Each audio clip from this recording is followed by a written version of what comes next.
esta misma materia. Sí, pero vamos a ver. Aquí hay dos intereses. Dos intereses. Aquí de lo que no habla nadie, ni la extrema izquierda, ni el cardenal Osoro, ni nadie, es del por qué se llena un barco de desarrapaos con una mano delante y otra detrás. Eso es un buen punto. ¿De dónde sale esta gente? ¿Y qué responsabilidad tienen los que mandan en los sitios de donde sale esta gente de que se escape? Nadie habla de esto. Y mientras no se hable de esto, de las causas, tendremos barcos llenos de desarrapaos al punto de naufragar o de morirse de hambre a bordo. Estoy de acuerdo, don Ramón, pero si se da cuenta, es la misma razón por la cual cuando se habla del aborto, siempre se habla de los derechos de la mujer. Pero no se habla del Pero hijo. no se habla de una vida. Nunca, jamás. Nunca Claro. se habla de una vida Pues que acaba de echar a andar. De eso no se habla, entre otras cosas, porque eso no da votos, eso no interesa. En este caso, en el tema de la inmigración, usted lo ha analizado perfectamente, lo ha empezado a analizar perfectamente. De esa cuestión no habla prácticamente nadie, del origen del problema. Se puede estar en contra de la actitud de Malta o de Italia. Hombre, ellos dan un argumento muy potente, ¿eh? Ellos dicen, no vamos, es decir, los que hacen negocio con el tráfico de seres humanos tienen que saber que cuando pongan un barco en la mar, en nuestros puertos no van a entrar. Lo tienen que saber. Porque es la única forma de acabar con el tráfico de seres humanos. Y este argumento a mí me parece que es un argumento bastante potente. Entre otras cosas porque no se atreven, porque serían llamados fascistas y eso por lo menos, no se atreven a decir, miren, señores, nuestra responsabilidad como dirigentes de Malta o de Italia es velar por la seguridad de los malteses o de los italianos. Esa es nuestra responsabilidad. ¿Por qué no se buscan las responsabilidades de los señores de los países de donde se están escapando estos desventurados? No hablan de esto. Hablan algunos que han dicho, miren ustedes, bastantes problemas tenemos para el buen pasar de los húngaros, como para que encima empiece a entrar gente con el pretexto de que son fugitivos de la guerra, cuando hay de todo. También hay fugitivos de la guerra, pero hay de todo y no hay manera de distinguirlos. Bastantes problemas tenemos nosotros con los húngaros y entonces fascista, tal, nacionalismo, insolidario, tal. No, miren ustedes, estamos enfocando mal el problema, a mi modo de ver. No se va a las causas.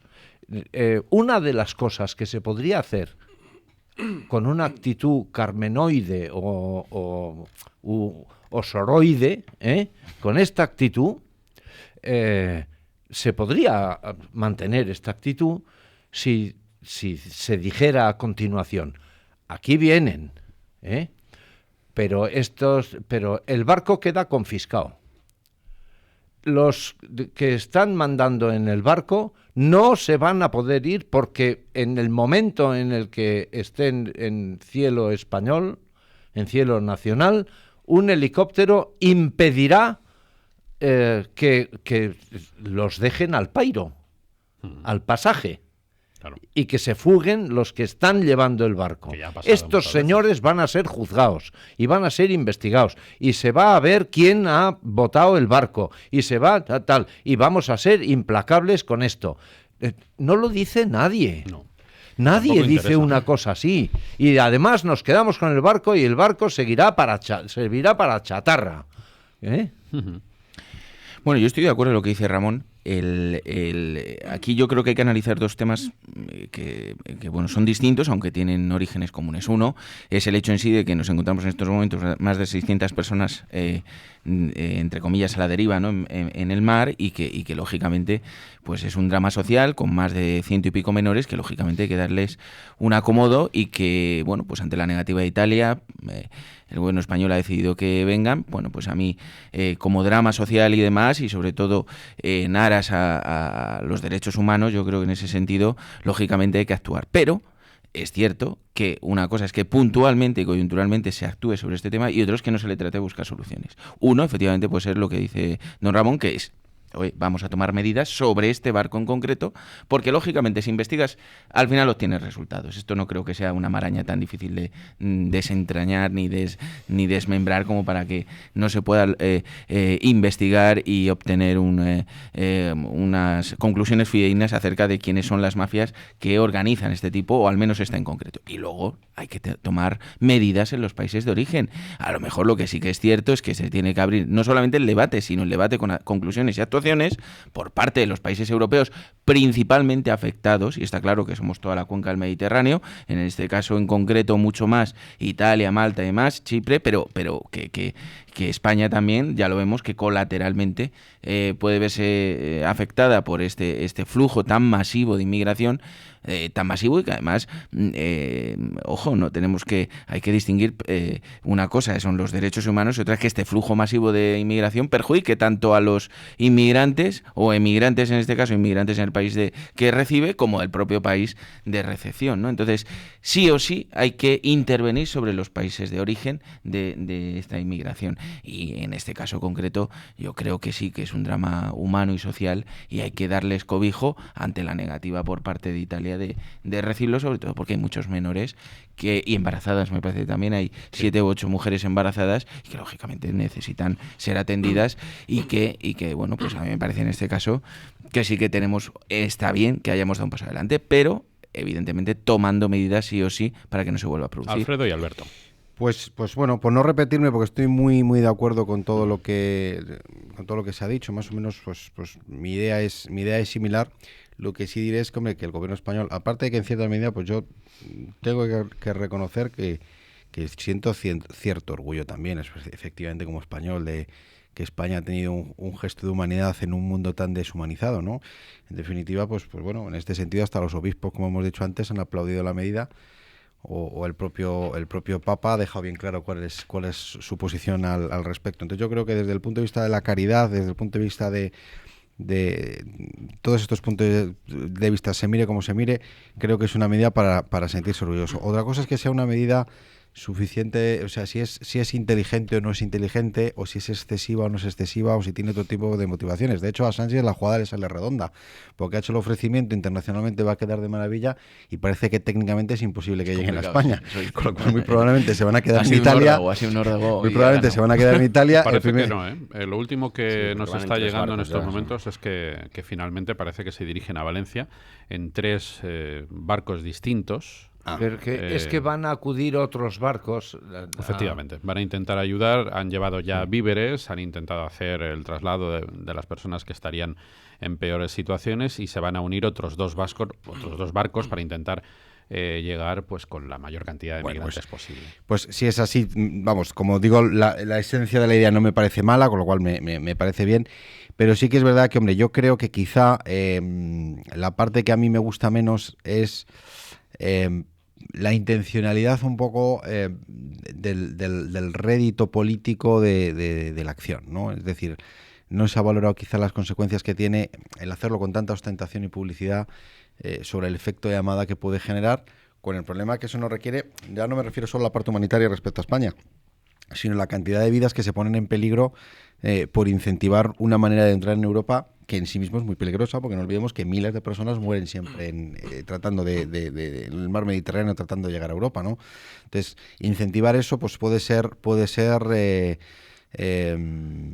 peligroso. Y desde luego lo que sí creo también que debería haber hecho Pedro Sánchez, o que me imagino que igual ha hecho y no lo sabemos, es forzar nuevamente, en la previsión de que se acerca el periodo estival y por tanto la llegada masiva de refugiados, Hombre, pues yo creo que habrá que abrir el debate dentro de la Unión Europea para decir, vale, todo esto está muy bien, pero la primera línea de Europa frente a lo que se nos avecina es España, Italia y Grecia, y bueno, pues habrá que también tomar una serie de medidas que tienen que ver con cómo se financia todo esto, porque es un problema para toda Europa, no es un problema solo de España o de Italia. Eso lo ha mencionado Borrell en unos términos.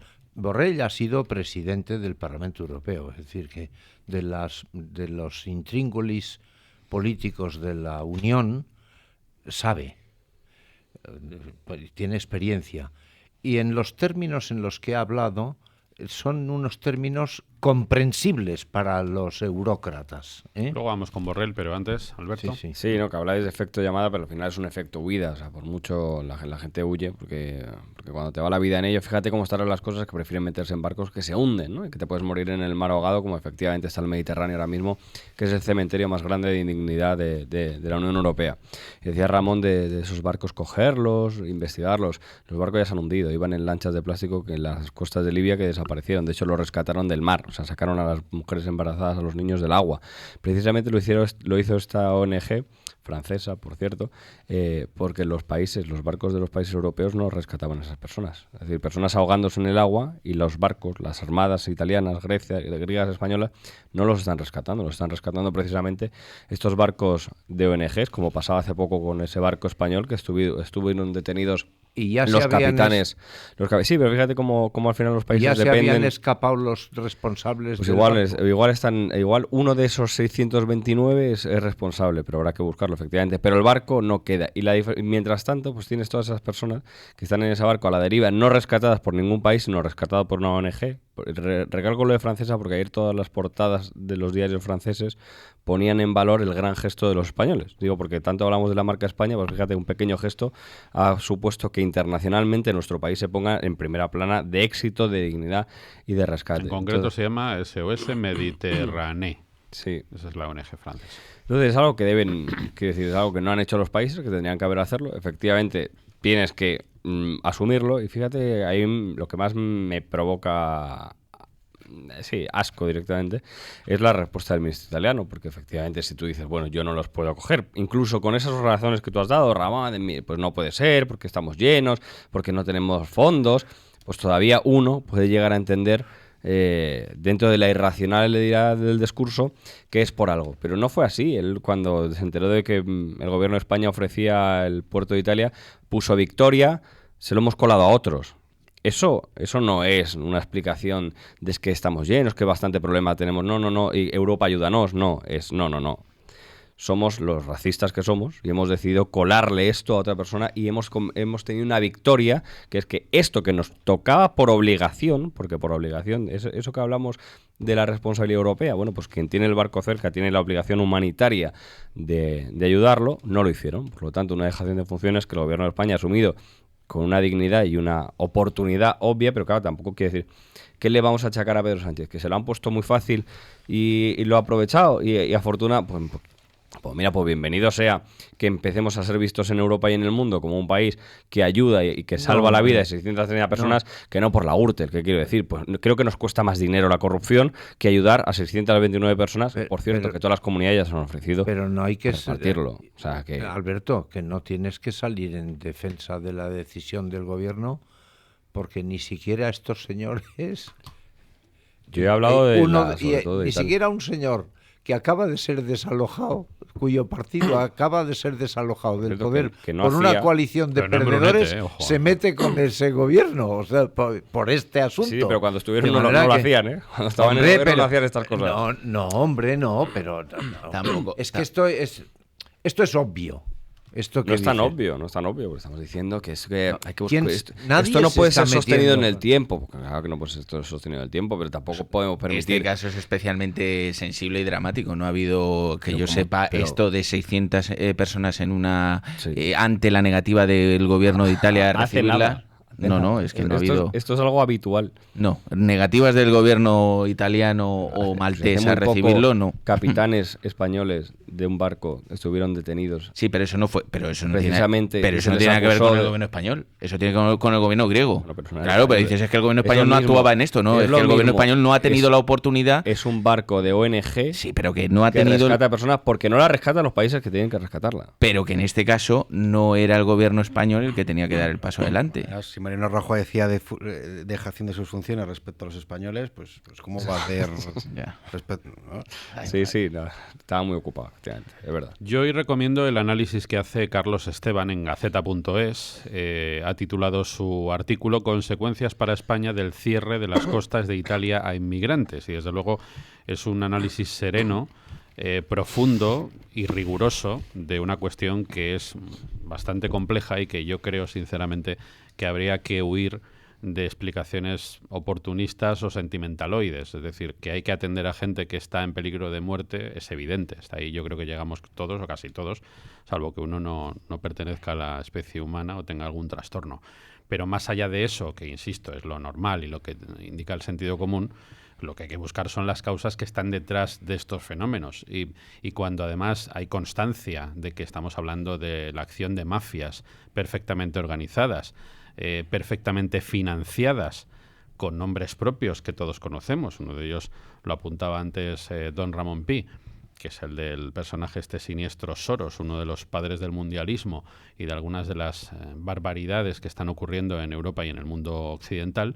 Pues hay que profundizar para llegar hasta ahí, más que nada por intentar buscar soluciones a medio y a largo plazo. La solución no es atender o no atender a unas personas que están ahogándose en el Mediterráneo. Yo creo que eso es de puro sentido común, que hay que atenderlas. Pero Pues lo a que eso- hay que pues a eso se ha intentar... negado Italia, ¿eh? Bueno, pues A eso. pues mal. Pero evidentemente, más allá de eso, que puede ser una cosa, como ya digo, muy demasiado evidente, a lo que hay que tender es a evitar que esto siga ocurriendo. Y para evitar que siga ocurriendo hay que ir a la raíz de la cuestión. Eso, ¿por qué ocurre? Porque hay gente que lo está pasando tan mal que si está en un campo de refugiados de mala manera, está mejor de lo que estaba antes de escaparse. Pues hombre, porque claro, si se les dice que lo vais a pasar muy mal, sí, usted no sabe lo que es pasarlo mal. Es que, claro, eso lo decía un embajador de Marruecos en Madrid, decía: van a seguir viniendo marroquíes a España y saltando la verja, y ya pueden poner ustedes la verja alta, que van a seguir llegando marroquíes a España. Miren ustedes, un marroquí parado en España está mejor que trabajando en Marruecos. ¿Comprenden ustedes? Cuando comprendan ustedes, entenderán por qué seguirán llegando marroquíes a España. De hecho, hoy también Entre otras informa. cosas porque gracias a la televisión, cosa que no pasaba hace 50 años o 60, pero gracias a la televisión se hacen una idea, un poco de Walt Disney, pero se hacen una idea de que en el otro lado del estrecho Sobra de está todo. el cielo. Sí, claro. De Claro. hecho, hoy Gaceta.es también informa de que hay cerca de 250.000 marroquíes que están en España en situación ilegal como consecuencia de la crisis y también el repunte de la llegada de pateras desde el año 2016. Esto lo han podido confirmar ya fuentes tanto marroquíes como españolas. Esta cifra supone la tercera parte de los 770.000 marroquíes registrados legalmente a finales de diciembre pasado. Es decir, la suma de todos ellos eleva el volumen total a más de 1 millón, pero hay 250.000 que están en situación irregular, que no han regularizado esa situación. Pero luego, en cambio, tenemos media España, o más, el 70% de la España despoblada. Pues no sé, igual podríamos unir las dos cosas y solucionarnos los dos problemas de una manera perfecta. Y eso es fácil de hacer. Pues No no lo es sé, fa- pero vamos, no es desde la fácil. presidencia del gobierno se debería Tendríamos poder que- conseguir.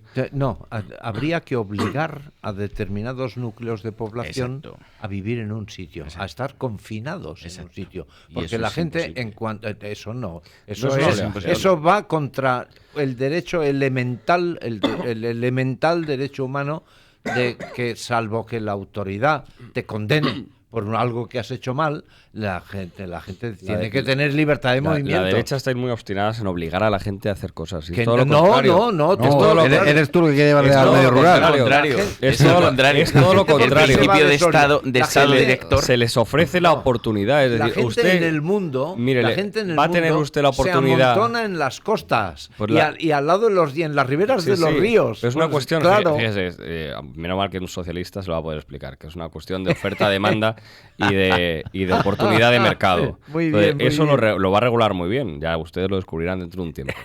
Cuando se ofrece unas características, unas condiciones que compiten con la costa, pues pueden ser a lo mejor queridas y ofrecidas de tal manera que esas personas vayan hacia allá. Entonces, ¿qué es lo que hay que ofrecer? Convenientemente engañados. No, hay que hasta ofrecer se una den oportunidad, cuenta. lo suficientemente importante y ventajosa como para que merezca la pena el coste que puede tener de ir a un pueblo despoblado. Entonces, yo creo que ahí sí que podemos invertir. Es decir, ¿quién quiere irse? Pero vamos, que ya lo hicieron hace tiempo. Vale, y cuando digan que no, ¿qué hacemos? No, que ya se hizo hace tiempo, que la repoblación en la reconquista, quiere decir que la gente que iba a las zonas vamos a ver, complicadas ¿y qué no puede- iba, pero no, ¿y qué puedes iba, ofrecer como iba incentivo? motivada. Ahora no mire, se pongan a va a tener, responder Pero, don al Alberto, va a tener una, porque usted son una las tierra para 8:56 cultivar, una minutos casa y donde tenemos vivir que hacer una y pequeña un pausa colegio para la donde ir. publicidad. Después de la pausa de la publicidad continuamos hablando. Y si podemos de uno en uno, todavía muchísimo Me mejor. interrumpen. Es que no hace hacemos más una que pausa. provocar. Claro. Una pausa Todos y saben que los continuamos. marroquíes son agricultores.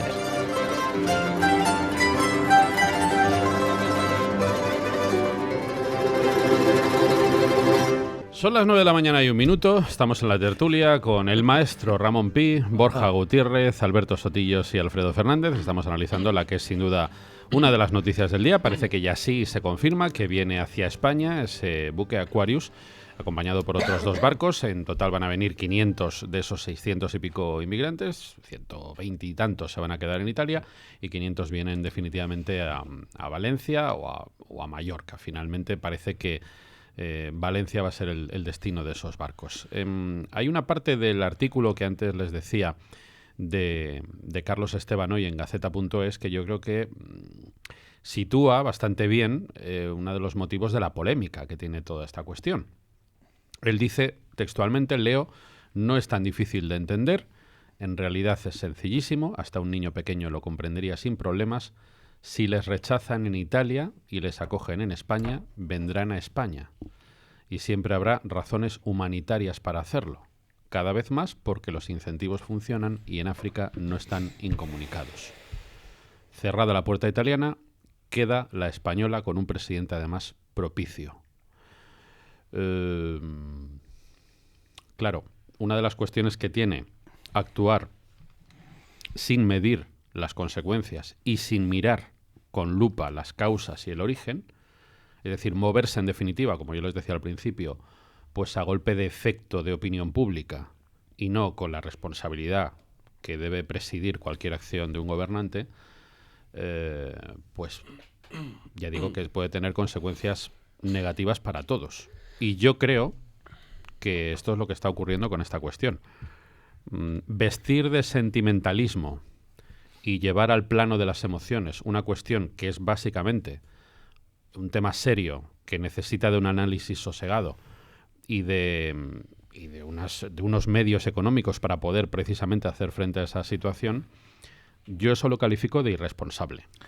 Yo lo que creo es que aquí lo que hace falta es tener una política europea común. No solamente con esto, lo hablábamos en la publicidad, yo he vivido muchísimos episodios de penalizaciones a España en el control de los contaminantes, por ejemplo en el caso de las partículas, porque se ponían los límites de medición de partículas al nivel de Suecia, de un tipo de Suecia que decía, es que tal, pero es que España tiene una casuística distinta, porque aquí tenemos una cosa que se llama intrusiones saharianas de polvo que ocurren en verano y que lógicamente estamos pagando muchas sanciones porque nosotros sí tenemos otro nivel de partículas. Bueno, pues eso, que se llama principio de desprecio hacia la política de cada país o hacia las circunstancias geográficas de cada país, bueno, pues ese principio es el mismo que tenemos que tener con esto. Hay unos países de la cuenca del Mediterráneo que, lógicamente, por proximidad, estamos más expuestos a que nos venga la inmigración en unas condiciones, como ya vemos, lamentables, porque bueno, con un riesgo para su integridad física y que lógicamente, por el principio de solidaridad, tenemos y debemos atender. Eso es indiscutible. Y ahora sí que entre todos los países de Europa tenemos que ponernos manos a la obra. Hace poquito intentaban entrar 300 marroquíes por la frontera de Ceuta, por la valla. Tenemos la Guardia Civil que tenemos, lógicamente, y bastante hacen en Ceuta y en Melilla también. Y necesitamos más efectivos, necesitamos más dinero para controlar esto y, sobre todo, una mayor ser más incisivos en los gobiernos de los países de origen, lo que hemos dicho al principio, porque lógicamente esto sucede por algo. Por mucho que puedan ver en la televisión que en España el Real Madrid gana la Copa Europa y que todos son Cristiano Ronaldo y que se gana 10 millones de euros simplemente por una patada a un balón, bueno, pues por mucho que puedan ver en los países de origen de estos señores esto, es cierto que hay otra realidad y es indispensable tratarlo también en el país de origen. Hasta que no hagamos eso, pues nos vamos a encontrar, estoy completamente de acuerdo con el artículo, nos vamos a seguir encontrando episodios de este calado, de este calibre, debates y luego pues efectivamente pues al final jugando con los principios de solidaridad de cada país. Pero aquí hay una cosa rigurosa e indiscutible. Los países que estamos más cercanos, mira, me decía el presidente de Ceuta, el señor Imbroda, por poner un ejemplo, cuando estuve hace poco por allí, de Ceuta de Melilla, perdón, cuando estuve hace poco por allí, que entre Melilla es el, digamos, como parte de España, es la ciudad del mundo con una mayor diferencia de renta per cápita con el país limítrofe. Porque claro, es España con Marruecos. No hay otra circunstancia igual que se produzca en el mundo. Pues lógicamente hay una tendencia a que, si no se controla desde Marruecos y no se puede controlar y ayudar a ese control por parte de la Unión Europea, porque España tiene los medios que tiene también, lógicamente, bueno, pues hay esa tendencia para que, bueno, pues haya esas incursiones como las hay, con el peligro primero para el riesgo de vida de los inmigrantes que tratan de cruzar la valla y luego, lógicamente, para la sobresaturación que pueda ocurrir en la ciudad de Melilla. Porque, entre otras cosas, por poner un ejemplo muy claro, para que la gente sepa que las circunstancias hay que conocerlas, porque hablar sobre el papel es muy sencillo. En Melilla hay un solo hospital. Un solo hospital. Las embarazadas, como mucho, tengan o no tengan cesárea, pueden estar un día en el hospital, porque está saturado. Porque viene gente, porque hay muchísima gente, más de lo que se concibe en la ciudad de Melilla. Se trató de hacer un hospital en la época del señor Zapatero, se quedaría en el plan E o en el plan J, pero bueno, eso es otro cantar. Pero esa es la realidad. Entonces, o empezamos a controlar y a tener claro, pero primero por la forma de vida y por el propio bienestar de los inmigrantes que creen que entrando a España van a encontrar un futuro mejor en muchísimos casos. Y luego lo que encuentran son, en muchos casos, muerte, delincuencia, pobreza y no encuentran ese status quo con el que pretenden, ¿no? O con el que llegaron, ¿no? Venga, vamos con Alfredo, Alberto, don Ramón y cambiamos. Pues mira, paradójicamente, aunque Estados Unidos tiene fama de ser un país muy agresivo con la inmigración y que Trump quería hacer un muro y todo este tipo de cosas, anualmente se nacionalizan norteamericanos un millón de extranjeros. O sea, 1 millón de extranjeros. En su 75% aproximadamente suelen ser asiáticos o latinoamericanos de países pobres. O sea, el 75%, o sea, no es que digamos que son alemanes, son españoles, no. El 75% vienen de países pobres. Asimilan un millón de nuevos residentes. Europa en su conjunto, que son, o sea, Unión Europea en su conjunto, que somos 100 millones de habitantes más que Estados Unidos, o sea, somos 100 millones más que Estados Unidos, asumimos 4 millones. O sea, 1 millón frente a 4 millones. Entonces, el porcentaje es tan terrible que el problema de Estados Unidos, siendo un país con el potencial de atracción que tiene respecto a prácticamente todos la gente humilde, si piensa cuál es el país, por así decir, referencia, porque es el que ve en la televisión y estas cosas, Estados Unidos. Bueno, pues nuestro problema es 4 veces superior al problema que tienen en Estados Unidos. ¿Qué se puede hacer? Pues es que yo creo que no se puede hacer nada. O sea, sinceramente, porque decimos, hay que trabajar en los países de origen, ¿vale? Y en el país de origen, ¿qué es lo que ibas a hacer?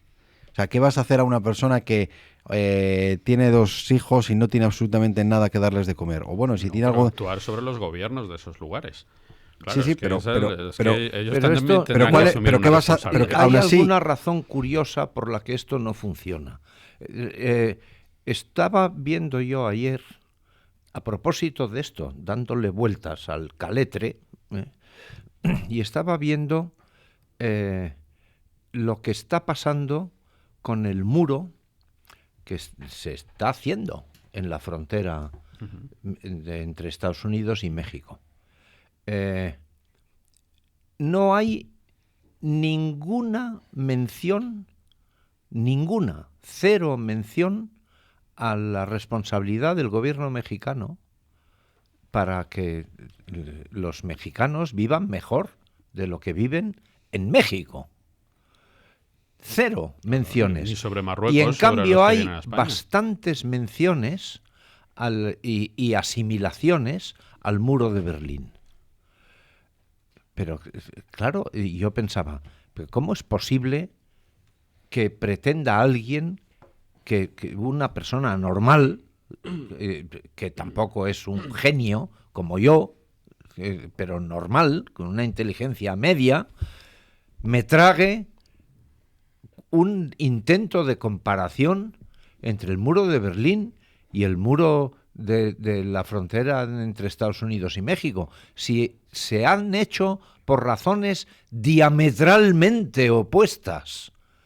Los alemanes era para que los de Alemania Oriental no se fugaran, y en Estados Unidos el muro lo hacen para que no entren.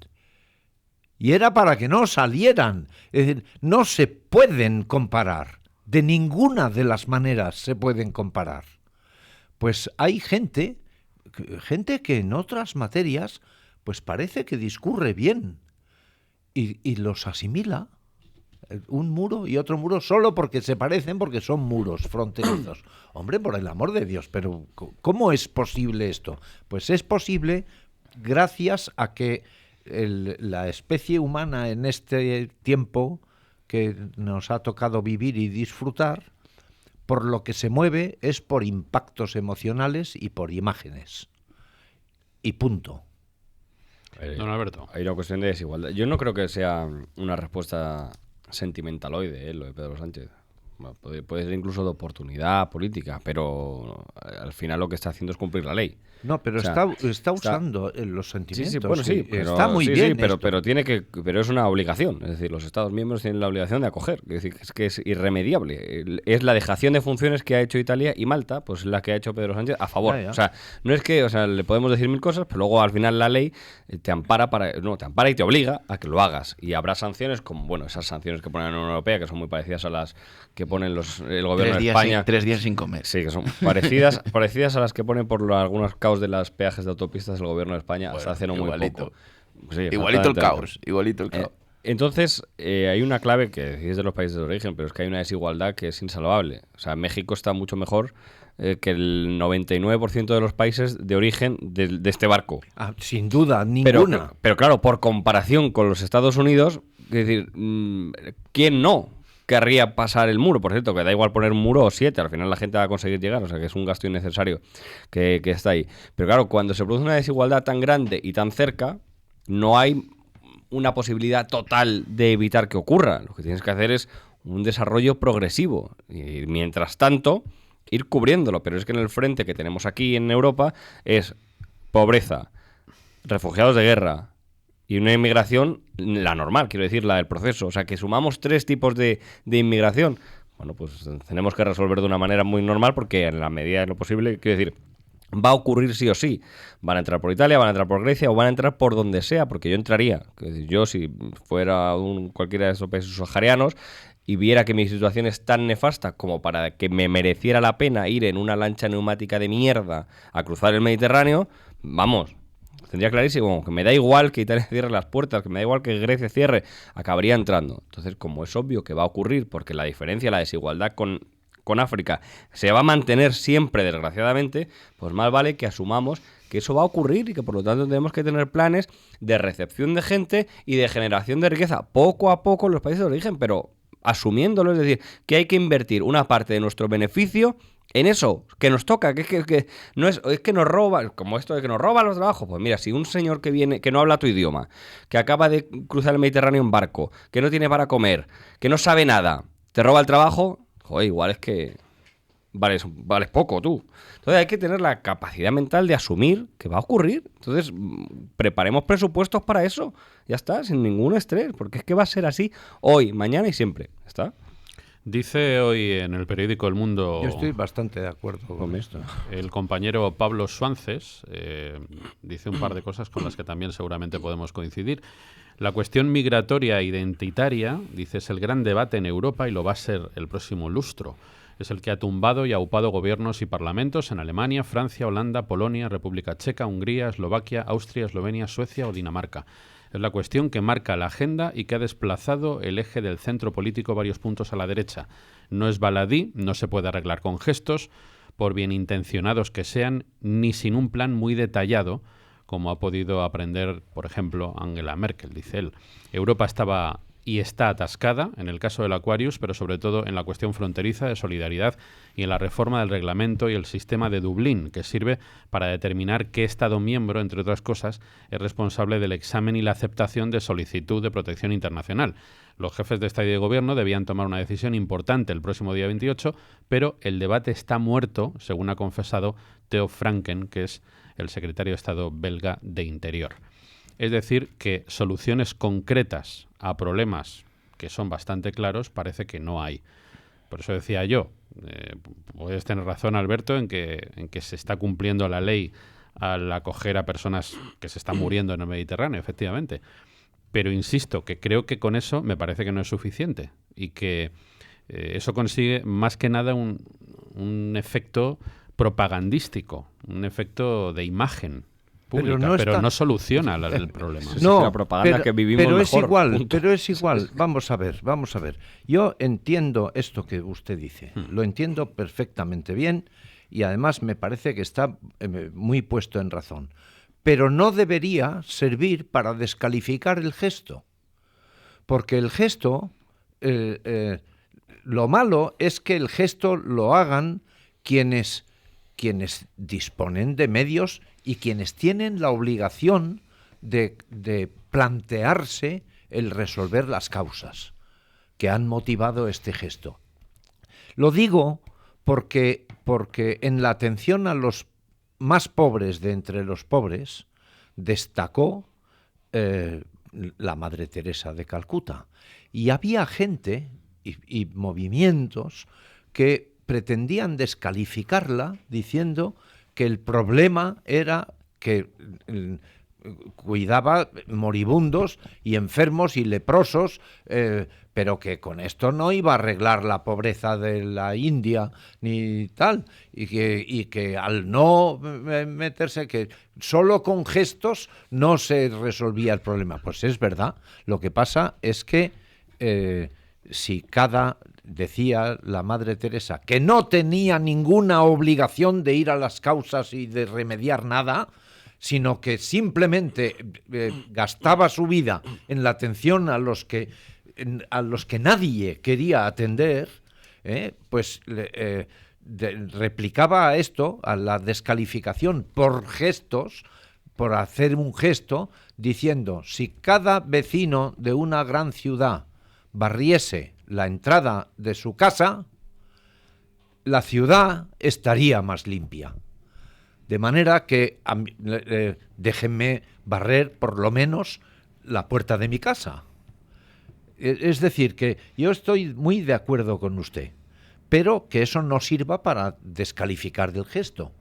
Porque si descalificamos el gesto, estos 600 se mueren ahogados. No, pero no es claro. que descalifique el gesto. Lo que descalifico es lo que hay No, detrás yo no del digo gesto. que lo haga usted. Ya, yo digo pero lo que aclaro esto...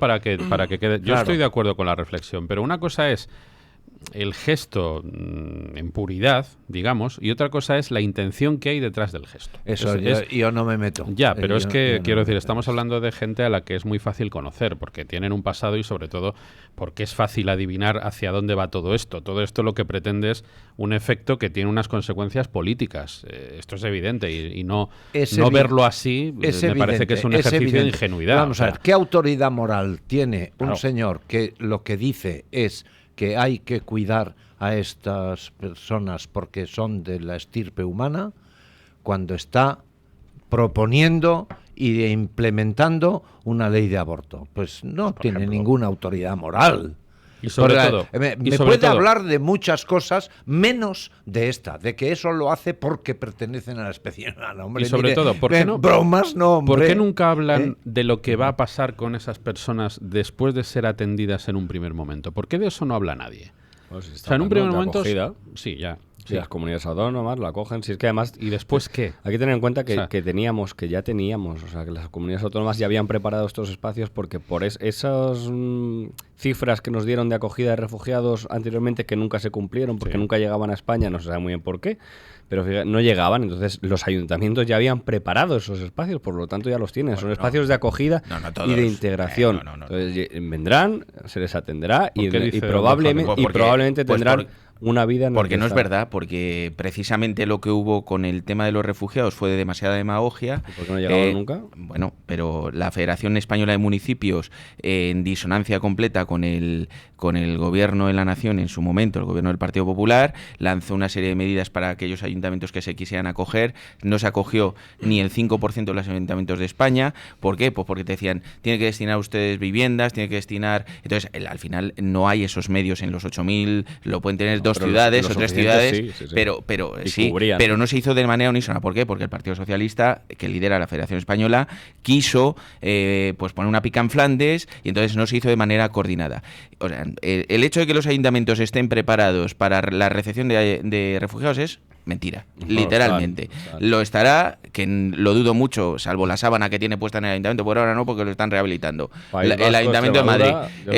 Es que te digo porque he estado en esa comisión, estoy presente en la comisión de la Federación Española de Municipios de Cohesión Social. Que hay muchos y sé que hay del Partido Popular que del Partido Popular que no es verdad, que soy el vicepresidente de la comisión y te aseguro que no hay ningún tipo de regla establecida. ¿Cuántas viviendas hay? Hay una disonancia completa. Oye, es un alcalde socialista. En Valladolid había tres viviendas para acoger refugiados, entregaron las 3 viviendas, fueron después 2-3 días después a hacerse la foto y se habían pirado.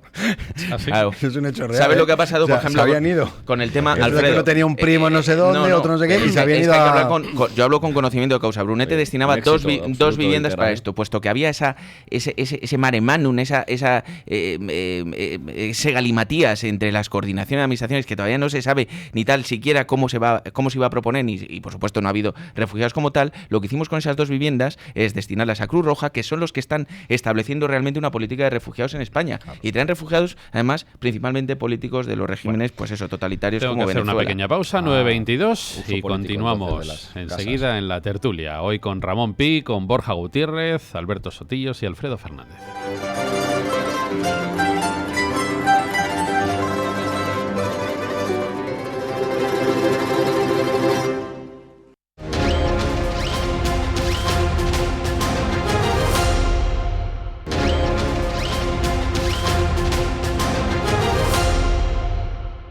Algo que es indispensable y que cualquier otro país estaría hiper orgulloso, pues resulta que los podemitas de mi municipio, pero vamos, lo podemos extrapolar a cualquier otro, porque estos son todos cortados por el mismo patrón, lo que dicen es que hago un acto de apología de la bandera, que me van a denunciar a la Fiscalía de Menores, porque lo comparan además con los lazos amarillos. Bueno, pues, y las cruces amarillas. Pues bien, a mí eso me incentiva. Me incentiva... Perdone. ¿Que lo han comparado con los lazos amarillos? Sí. Públicamente, además. ¿Serio? Vamos, tan en serio como que tengo las pruebas. Y el público tiene amarillo. Sí, claro.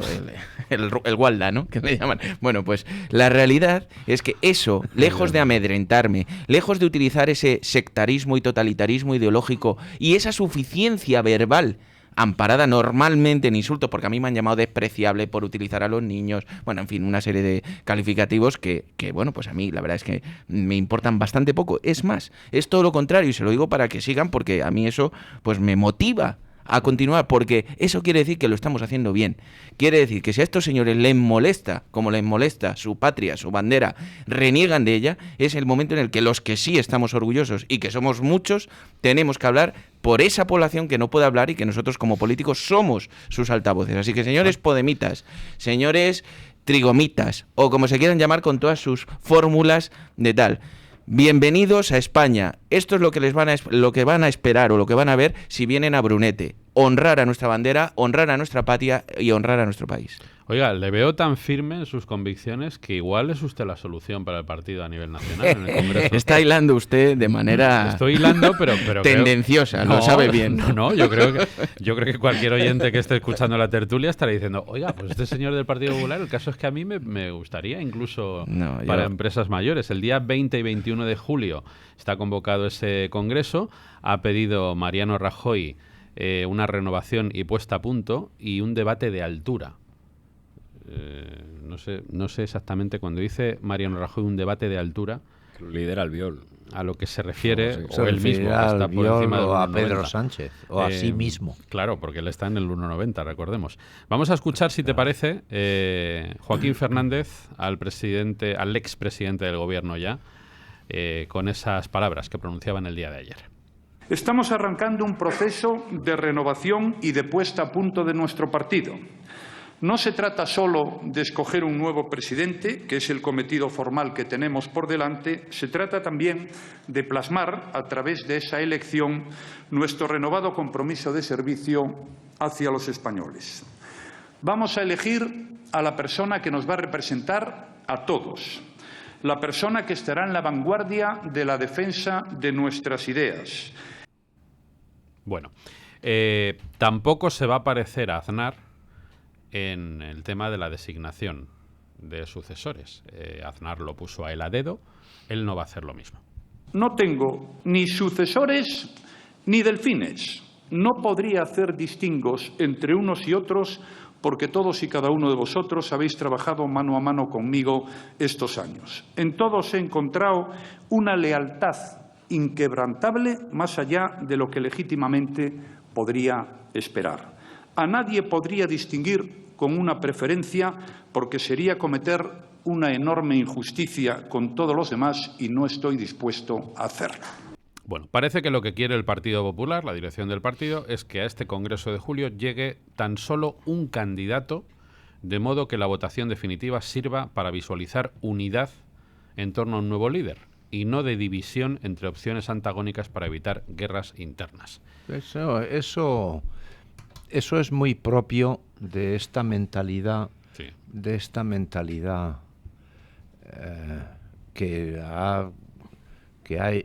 Iba a decir infectado, vamos a ver, que ha impregnado a los partidos políticos desde la Constitución.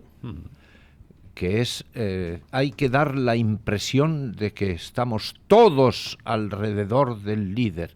Pero hombre, para elegir al líder Es que no hay líder ahora mismo. habrá que manifestar las diferencias de planteamientos, y una vez que la mayoría haya elegido al que tiene que dirigir, entonces se organiza un acto para que todo el mundo se ponga alrededor del líder. Pues no. Pues bueno, Es que lo que estamos diciendo, en lo mismo. Lo que está diciendo don Ramón Pi es de una lógica tan aplastante que lo que ofende la inteligencia es cómo es posible que dentro de los partidos no lo vean así. No, Sí, para lo que estén ven. Lo que pasa es cree que lo ven de verdad? no se fían de que después del rifirrafe se rescate o se produzca la unidad de todos alrededor del elegido. Oiga, no se fían hace de un eso. par de días creo que salió Bauzá y debió insinuar, yo no lo escuché exactamente, pero debió insinuar algo así, como que él, bueno, pues que en un momento determinado tal. Bueno, ya lo están insultando. Fue por el que haber salido. marcó más distancia respecto de Rajoy, porque habló, aunque vagamente, de una influencia liberal en su candidatura. Bueno, pues Y entonces, claro, ya lo como están Rajoy insultando por dijo haber que dicho eso. aquí no hay liberales, ni hay conservadores, ni hay socialdemócratas, aquí hay el Partido Popular, los echaba, que se busquen otro partido, decía. es que no entiendo qué miedo hay. Le pregunto a don Borja, a ver si él es capaz de responderme. ¿Qué miedo hay a la democracia interna? O sea, ¿por qué tienen que llamar guerra interna? Guerra. ¿Por qué guerra? Simplemente al hecho de que haya varias personas que se presenten que pueden ser amigos, compañeros, compartir las cosas fundamentales, pero luego tener distintas sensibilidades, como usted, alcalde, ha reconocido que hay entre el electorado del Partido Popular. Así es. Bueno, yo no sé quién ha llamado guerra interna. También hay que ver un poco quién realiza las manifestaciones. Yo no podría tener la certeza de que haya sido alguien de dentro del partido. Lo que sí es verdad es que yo tengo una forma de pensar. Es conveniente, es bueno. Además, a mí me gusta, por ejemplo, que Bauzá haya querido, pues, por lo menos recordar al liberalismo dentro del partido, que fue una de las concepciones naturales y además una ideología política que debe estar representada dentro del Partido Popular. Porque además así lo ha demostrado y lo demuestra en muchas comunidades autónomas, como es el caso de Madrid, bajando impuestos, por ejemplo, el liberalismo económico. Pero yo soy partidario de que haya multitud de propuestas, ¿no? Y de si son candidatos, pues bueno, porque además es muy fácil ahora presentarse a candidato dentro del Partido Popular porque necesita solo 100 avales. 100 avales es relativamente sencillo y lo podría hacer cualquiera, un alcalde de un pueblo, un presidente, lo que fuera, con 100 avales. Luego, esa apertura ya se ha gestionado. Va a haber unas primarias en todas las sedes y después, con los en función de los resultados de las primarias, luego se lleva a votar al Congreso. ¿Qué es eso de las primarias? Bueno, pues que con todos los candidatos que haya propuesto se va a votar en todas las sedes. Y en función de los resultados que se obtengan, no me acuerdo qué diferencia tiene que haber entre el primero y el segundo y el tercero, para que el ganador o los ganadores de esas primarias, en función de si la diferencia entre el primero y el segundo ha sido más pequeña de lo que debía ser, van al Congreso y en el Congreso ya los compromisarios votan, digamos, a los finalistas, entre comillas, ¿vale? Entonces, lo que sí yo estoy de acuerdo es que una vez esas primarias se produzcan y demás, yo creo que al Congreso ya para la votación de los compromisarios debería ir una candidatura en la que ya se conformen todas las voluntades, porque las primarias están para eso, para votar, pero luego ya el Congreso yo creo que ahí sí que debería ser algo más unísono, una candidatura de apertura en la que si ha habido varios candidatos propuestos y demás, para que sea un partido fuerte, unido, porque es conveniente.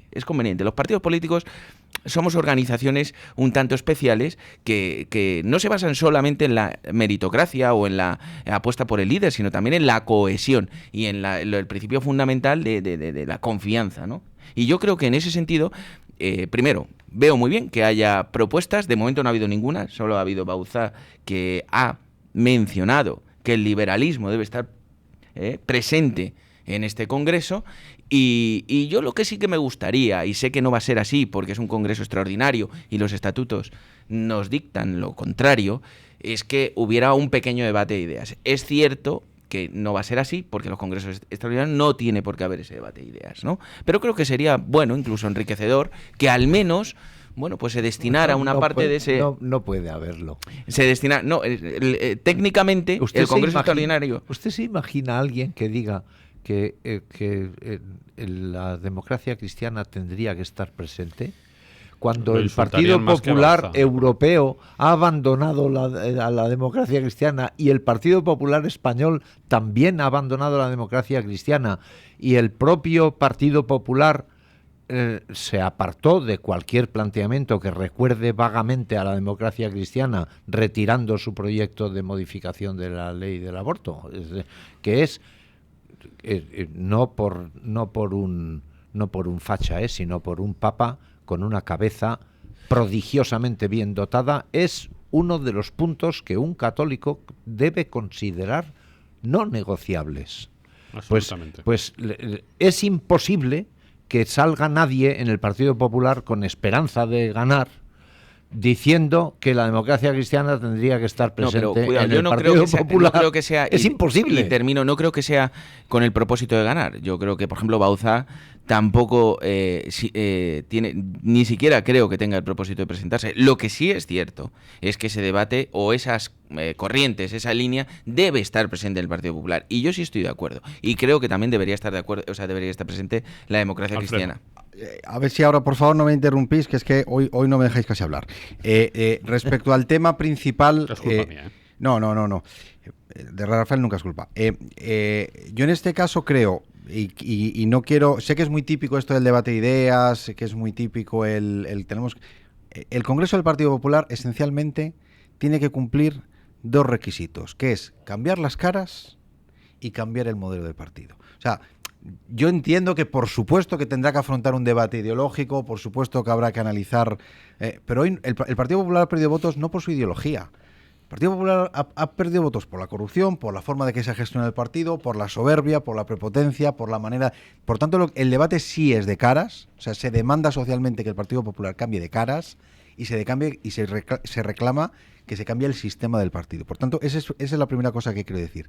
La segunda cosa, respecto al sistema electoral, que me lo conozco mejor que don Borja, aunque es militante del partido, efectivamente es un sistema que aparentemente no es malo, porque requiere una primera vuelta donde votan todos los afiliados. Ahí se encuentra el primer problema al Partido Popular. El Partido Popular se le llena la cara de decir, se le llena la boca de decir que son 700.000 afiliados y ahora se va a comprobar que no van a tener derecho a voto más de 100.000. Por lo tanto, eso enturbia el problema democrático. ¿Por qué lo enturbia? Porque si votaran los 700.000, estoy convencido que sí habría más de un candidato. Porque probablemente si se presenta don Borja con 700.000, ganaría.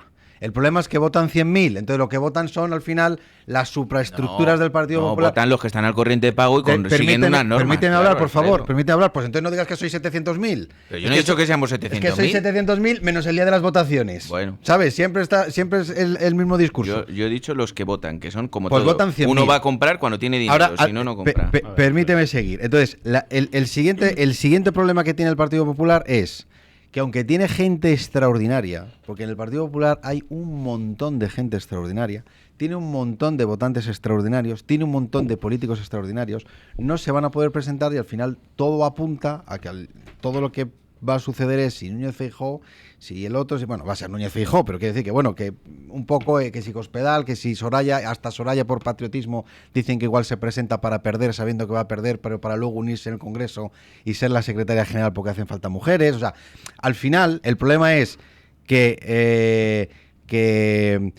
Cristina Ayala, senadora, Javier Lacalle, alcalde de Burgos, el alcalde de Brunete, González Terol, alcalde de Boadilla, tantas y tantas personas que tienen 40 y tantos años, que es su momento, si hoy se pudieran presentar en un proceso democrático, ganarían, como ganó Zapatero, como ganó Sánchez y como ganan muchos candidatos cuando hay cierto hartazgo respecto al aparato. No puedo estar más de acuerdo con lo que acaba de decir don Alfredo. Lo siento, don Borja, pero creo que tiene razón don Alfredo. Y yo creo que ese ejercicio de miopía política es el que está enquistando al Partido Popular. El no ser capaz de reconocer que tiene ese problema de miedo a la democracia interna de verdad, no mediante filtros y mangoneos, sino de verdad, la democracia pura. Y ojo, una cuestión importante que yo creo que ahí me parece que ahí no puedo estar de acuerdo con Alfredo. Yo creo que el Partido Popular sí ha perdido votantes por culpa de su falta de ideología, a lo mejor no en los últimos meses, pero en los últimos años, vamos, no le quepa a usted la menor duda. Pero se ha dejado muchos votantes. Argumento yo que estoy en principio más de acuerdo con don Alfredo que con don Borja en este punto. Mientras iba hablando usted, don Alfredo, estaba yo pensando qué le podría decir un interruptor de su discurso.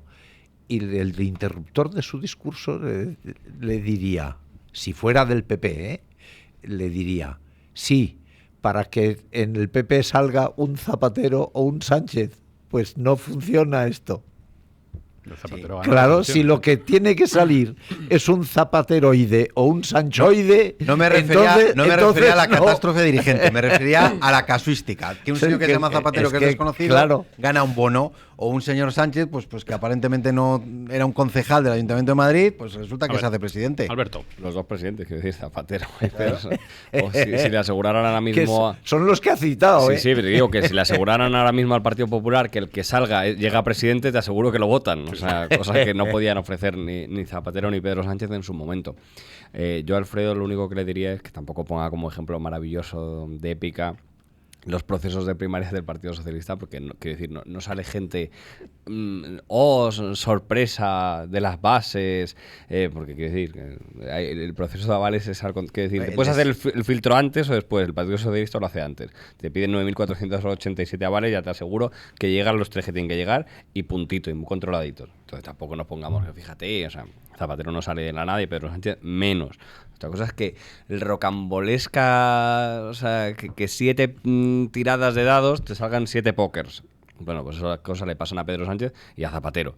Ahora, el Partido Popular, que postergará una vez más su debate de ideas hasta el infinito, pues los congresos, los normales los aplaza, y los extraordinarios, como son extraordinarios, que se parecen tanto al PSOE, que me dan ganas hasta de abrazarlo al Partido Popular por estas cosas. Entonces, como se posterga todo hasta el infinito, pues llegará un momento Malo, entonces. en 2043 en el que igual tiene un debate de ideas, ya no se sabe ni sobre qué ideas ni sobre nada. Y mientras tanto, fíjate, hasta Vox les va quitando votos de una manera constante y afiliado, ¿no? Si llegan las cuentas parece Pues que le quita más votos sí, Ciudadanos que Vox, ¿eh? Bueno, pero al final le van quitando por los dos lados, y a este paso le va quitando hasta Pedro Sánchez, porque claro, no hay nada como regalarle a alguien la Moncloa para hacer una campaña electoral. Yo creo que va a cometer muchísimos errores el Partido Popular en este Congreso, entre otros la idea de buscar una lista única y no resolver la guerra real enquistada que tienen ahí, que más vale, y ahí sí que deberían aprender del Partido Socialista, de resolverlo a leches. Es decir, date un congreso de 5 días, y en ese congreso de 5 días, sí, efectivamente, vas a tener portadas terribles, pero se sale. Y la prueba evidente es que el Partido Socialista, de las guerras de 5 días se salen. Y además se salen con una ventaja, y eso lo hace muy bien el Partido Socialista. En esos 5 días de guerra salen titulares a mansalva. Muchos son malos, pero otros son enormemente buenos. Es decir, salen 7 candidatos que dicen sus barbaridades, pero van calando esa imagen. Pues yo quiero el naumaquias, pues yo quiero invertir en ciencia astronáutica, lo que sea. Y al final al ciudadano ese mensaje se le va quedando, de que hay nuevas ideas, nueva gente, que hay debate. Si ahora el Partido Popular presenta una lista única, cerrada, y luego dice que voten los militantes o cosas de esas, va a dar la sensación de que todo sigue pautado, de que no se ha resuelto la tensión, de que Aznar sigue ahí, de que Rajoy sigue, de que Cospedal sigue enfrentada a Soraya. Eso se va a quedar ahí latente. Entonces el votante dirá, pues enhorabuena, se han arreglado entre ellos para seguir ellos. Pero yo como votante no he ganado nada. Entonces, la pregunta es, ¿este congreso va a ser para el Partido Popular o para los votantes del Partido Popular? Y ya está. Buena reflexión. 9:48, una pausa y continuamos. Son las 9:52 minutos. No sé si alguien más quería opinar sobre este Congreso del Partido Popular. Don Borja. No, yo opinaré que como además va a ser en julio, el sol brilla más, el calor y el sol, como digo, mejora los Sí. efectos funcionales del cuerpo humano, y yo me alegro muchísimo que además sea rápido y que podamos ir todos de la mano, porque se aproximan tiempos en los que tenemos que trabajar al De la unísono. mano y en En fila, ¿no? julio fue la guerra de la independencia de Estados Unidos. En julio Y la civil fue española. la toma de la Bastilla. Y la batalla de Brunete. En julio fue el alzamiento de las tropas de Franco. Bueno. O sea que julio, con julio mucho cuidado. Pero esos eran los idos de marzo. Las revoluciones solo funcionan en verano, como es normal. Claro, sí, tiene que haber un poco de Haga usted una calor. revolución en octubre. Y no sale De todas seguro. maneras, sí que es cierto que si hubiera dos candidatos, sí, que al final son no creo rusos. que sobrevivan dos candidatos al Congreso, en la fase del Congreso, Núñez de Feijóo tiene todas las de ganar, porque el sistema que tienen, el cual que me parece bueno en la primera vuelta, la segunda, que es elegido por compromisarios, el volumen de natos... A ver, yo si hubiera, hace que si hubiera dos ganaría. candidatos resultantes de las primarias, lo que yo sí intentaría, y lo vuelvo a repetir, a mí me gustaría como afiliado al Partido Popular y demás, para que el Congreso fuera un Congreso real de hermanamiento y de un camino juntos, ¿no? Sería integración de las dos candidaturas, me parecería algo muy normal. Permítanme que dé una noticia que acaba de saberse. Iñaki Urdangarín, cuñado del rey Felipe VI y marido de la infanta Cristina, se va a convertir en el primer pariente de la familia real en tener sobre sí una sentencia firme de prisión. La Sala Penal del Tribunal Supremo acaba de condenar al exduque de Palma a una pena de 5 años y 10 meses de cárcel, 5 meses menos de la que le impuso la Audiencia de Palma el 17 de febrero del año pasado. La condena a Urdangarín, adoptada por unanimidad del Supremo, le pone al borde de entrar en la cárcel, lo que deberá decidir en los próximos días la Audiencia Balear.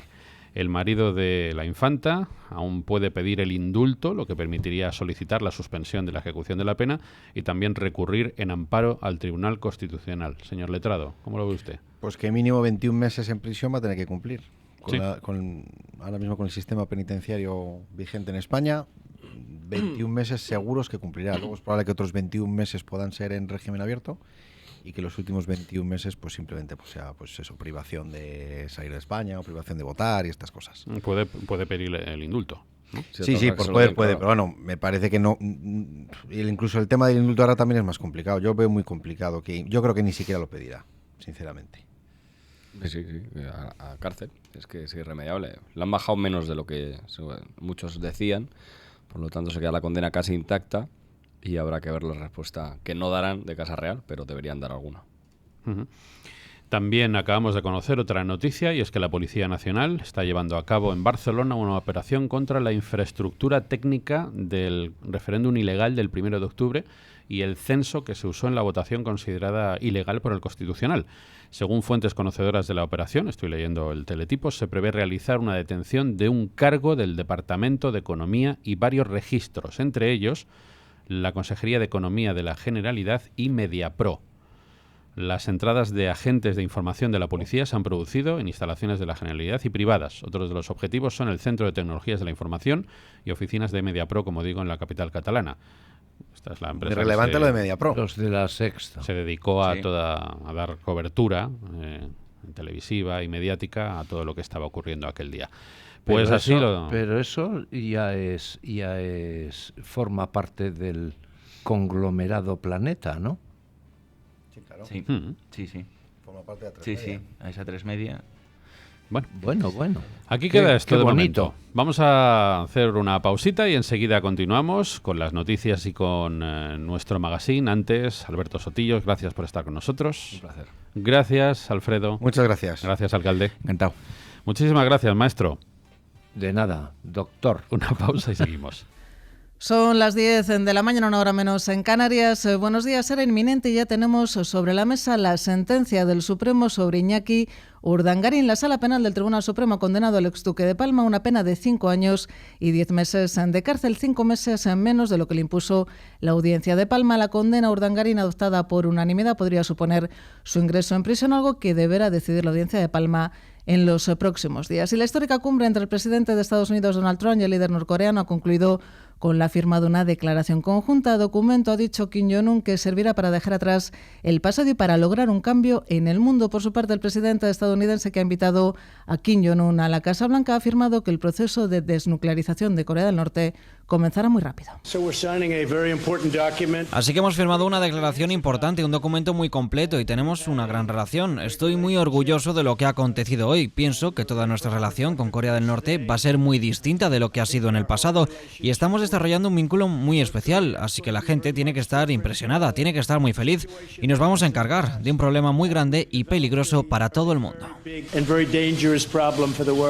Por cierto, que Kim Jong-un ya ha abandonado Singapur. Según la agencia Bloomberg, el líder norcoreano habría exigido a Donald Trump acortar las conversaciones para no retrasar su salida. La reunión, cuyo objetivo era tratar la posible desnuclearización de Pyongyang, es la primera entre mandatarios de ambos países tras casi 70 años de confrontación a raíz de la Guerra de Corea y 25 años de negociaciones fallidas y tensiones a cuenta del programa atómico norcoreano. Cambiamos de tema. El buque Aquarius, que está a la deriva en alta mar con 629 inmigrantes a bordo, ha decidido finalmente aceptar la oferta del gobierno español para ir al puerto de Valencia. Lo hará en 3 embarcaciones. Aquarius se transferirá a 2 barcos italianos de rescate, a 500 de los 629 inmigrantes que tiene a bordo, para después partir juntos hacia España. Lo confirmaba Mónica Oltra, vicepresidenta de la Generalitat Valenciana, en declaraciones a la cadena SER.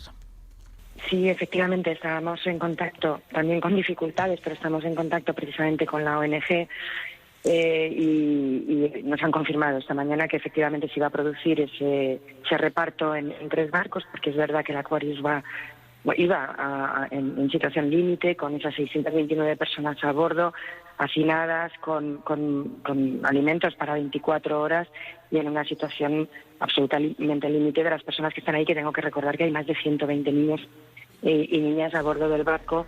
Junto a esto, Mónica Oltra, que presidirá esta tarde la reunión de la Comisión Mixta de Atención y Acogida a Personas Desplazadas y Refugiadas, ha señalado que aún están valorando las posibilidades de alojamiento, aunque en principio dice es Cruz Roja quien gestionará el dispositivo. Oltra ha señalado además que están en contacto con distintas comunidades autónomas que asumirán parte de las personas que lleguen. Por cierto, que la ministra de Justicia, Dolores Delgado, ha advertido de que Italia puede incurrir en responsabilidades penales internacionales por rechazar al Aquarius.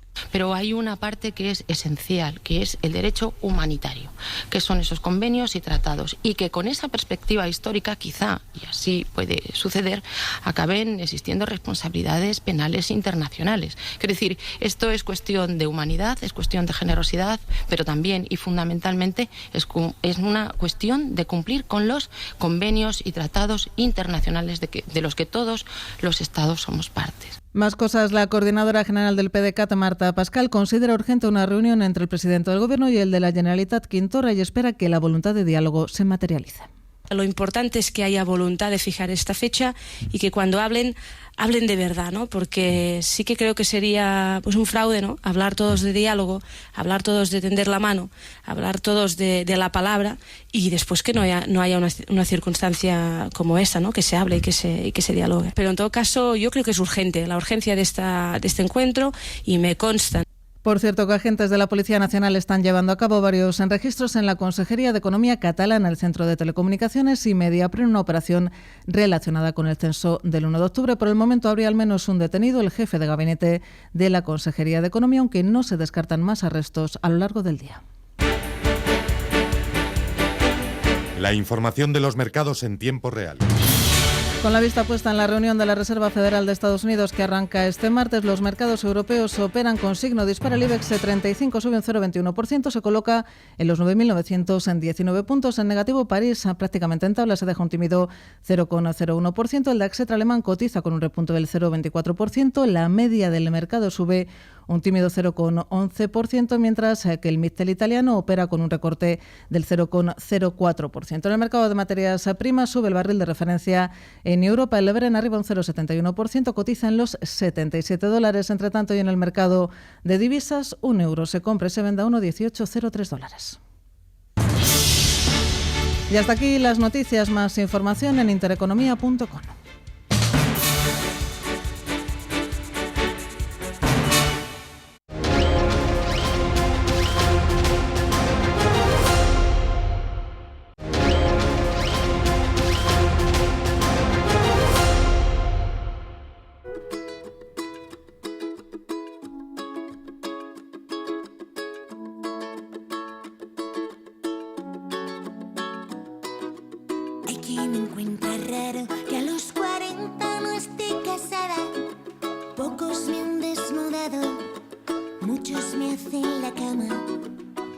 Es la voz de Amaya Montero, ¿no? Sí, sobria. Es Amaya Montero, la ex vocalista de La Oreja de Van Gogh. Que gustaba mucho a un compañero nuestro, sí, de la radio. Sí, es verdad.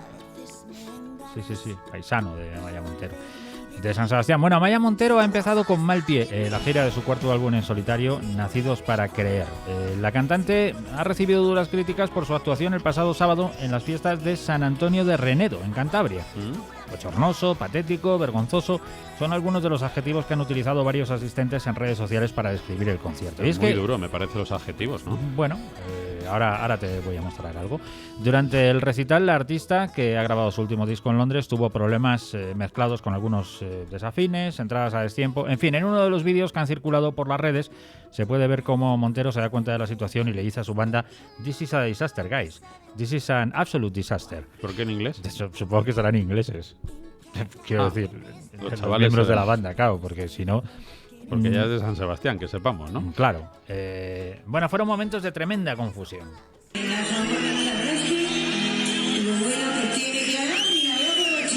Para presentaros a mi super banda, que son maravillosos, pero debido a la gente no hemos podido tampoco ensayar demasiado, pero no existen. Lo voy a hacer, os voy a presentar a mitad de...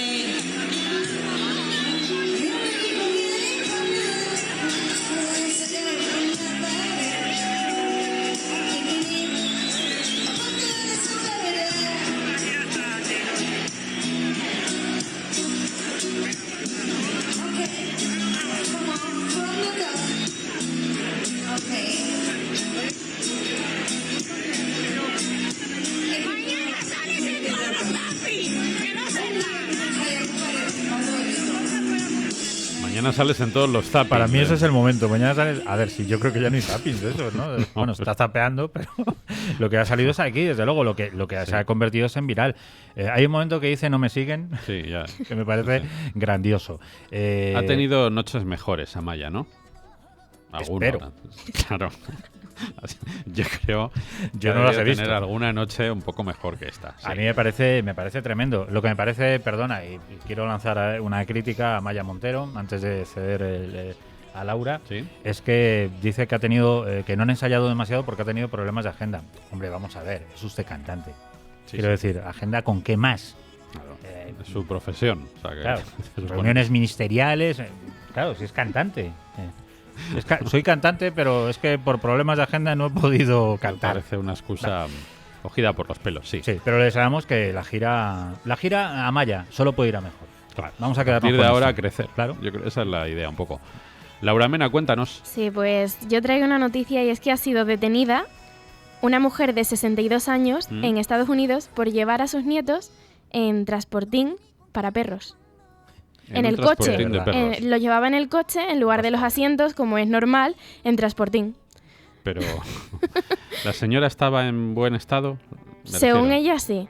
La excusa que puso es que no había espacio en los asientos para personas. Pues tenía los perros ahí, a lo pues mejor. No sé lo que tendría ahí, pero no había espacio y los llevó en transportín para perros.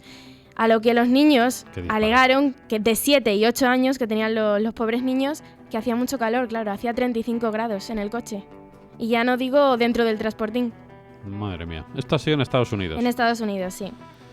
Bueno. Y bueno, ha sido acusada de 2 cargos de maltrato infantil. Sí. Como es lógico. Sí. De hecho, a partir de ahora sería recomendable que no viese a los nietos. Fue una llamada anónima de un vecino lo que la alertó y además la prueba es un vídeo que también se podría ver. Bueno. Madre mía, en transportín. Ahí queda la cosa.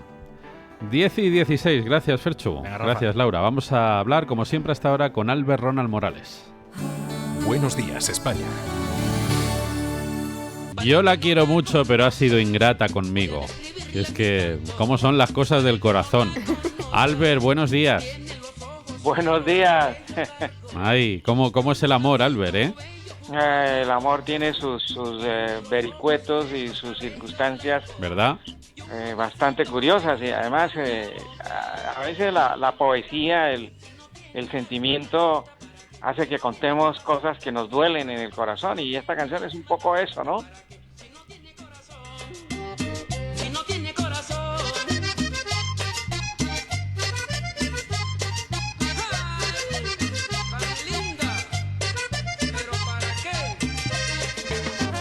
Bueno, pues para alegrar un poquito el corazón y para darnos ese chute de energía que necesitamos por las mañanas, ha preparado aquí un desayuno en la mesa, Albert.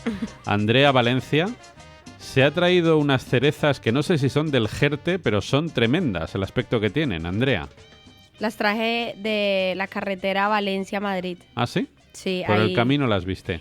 Es un sitio que siempre para esta época sacan fruta y siempre que paso de aquí para allá y de allá para acá paro a comprar. Y te traes, ¿verdad? Y me traigo. Este es el momento de las cerezas o de las picotas, Albert, ¿no?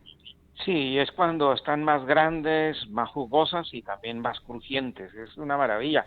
Y esa zona de ahí donde Andrea habla, y buenos días, ciertamente se da unas cerezas bellísimas, grandes, jugosísimas. Y yo creo que le compiten fuertemente al Valle del Jerte esta zona. ¿Qué propiedades tienen las cerezas, Albert? Bueno, lo primero que tiene, o la más concentración que tiene de sustancias, es betacarotenos y vitamina A.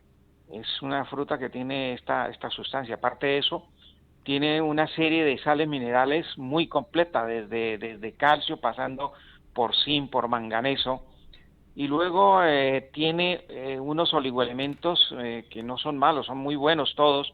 Son como 5 o 6 oligoelementos que van a ayudar a mejorar el organismo. Y luego, sí es una cosa curiosa, tiene una fibra que es muy buena para cuando la gente tiene problemas de estreñimiento, porque es de esa fibra que ayuda a formar el bolo fecal y hace que el intestino y el colon no tenga problemas. Es una maravilla como fibra. Hoy hemos conocido un estudio que se ha realizado en la Escuela de Higiene y Medicina Tropical de Londres, en Estados Unidos, y que ha examinado hasta qué punto los cambios proyectados, como el aumento de la temperatura y la disponibilidad reducida de agua en el futuro, pueden afectar a la producción y la calidad nutricional de cultivos comunes como tomates, vegetales de hoja y legumbres.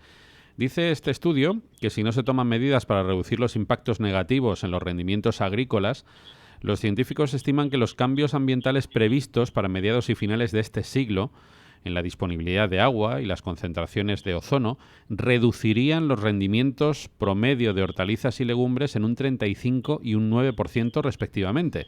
En entornos cálidos como el sur de Europa o grandes partes de África y Asia, el incremento de las temperaturas del aire reducirían el rendimiento promedio de vegetales en un 31%.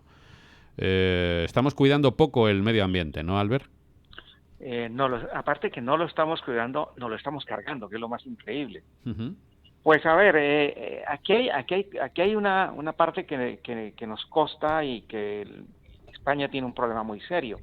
España tiene ya estamos por encima de un 35% de tierras desertificadas, producidas por la mala agricultura y por el mal manejo agrícola que ha tenido los suelos agrícolas en España. Eso por un lado. Y por otro lado, porque hemos manejado muy mal el agua también. Hemos tenido problemas con el agua y España y el sur de Italia tienen unos problemas muy serios en este sentido. Uh-huh. Y justamente, fíjese, estoy invitado a un congreso mundial sobre medio ambiente, alimentación y cambio climático del 25 al 31 al sur de Italia. Vaya. donde justamente vamos a hablar de la afectación que van a tener los cultivos. Y este estudio nos cae como anillo al dedo, como se dice popularmente, uh-huh. Porque lo que se está demostrando en este estudio, lo que nosotros hemos dicho, que el problema de la hambruna en el futuro no va a ser la falta de alimentos, sino o tierras de cultivo. El problema es que las plantas, por efecto climático, van a empezar a bajar su producción. Ahora, lo que están proponiendo es que hagamos más transgénicos, pero es que los transgénicos no han solucionado el problema del hambre en el planeta, ni el problema de la agricultura, al contrario, lo han agravado. Claro. Y aquí a los únicos que les ha favorecido los transgénicos y la propuesta que ellos hacen es a las empresas que producen las semillas y los agrotóxicos, es decir, los insumos, entre comillas, para sembrar o para cultivar este tipo de agricultura transgénica. Por ejemplo, Monsanto, ¿no?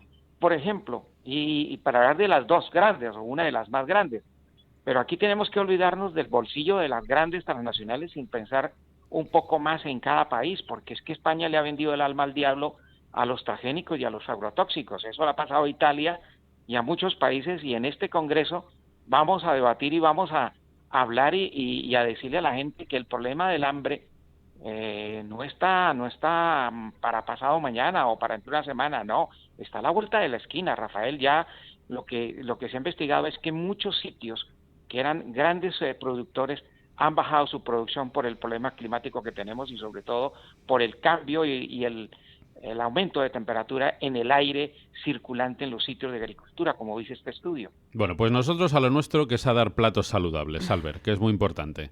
Eso y hoy proponemos, ahora que estábamos hablando de legumbres, vamos a hacer, Albert, un plato que le va a gustar a toda la familia. Son garbanzos guisados. Qué bueno, y tan sencillos.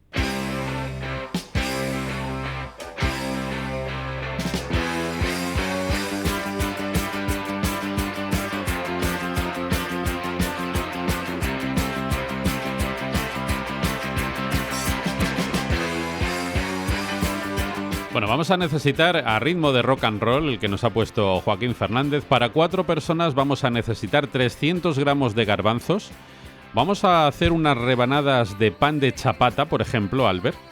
Muy bien. Un par de cebolletas, un par de zanahorias, un puerro, media col.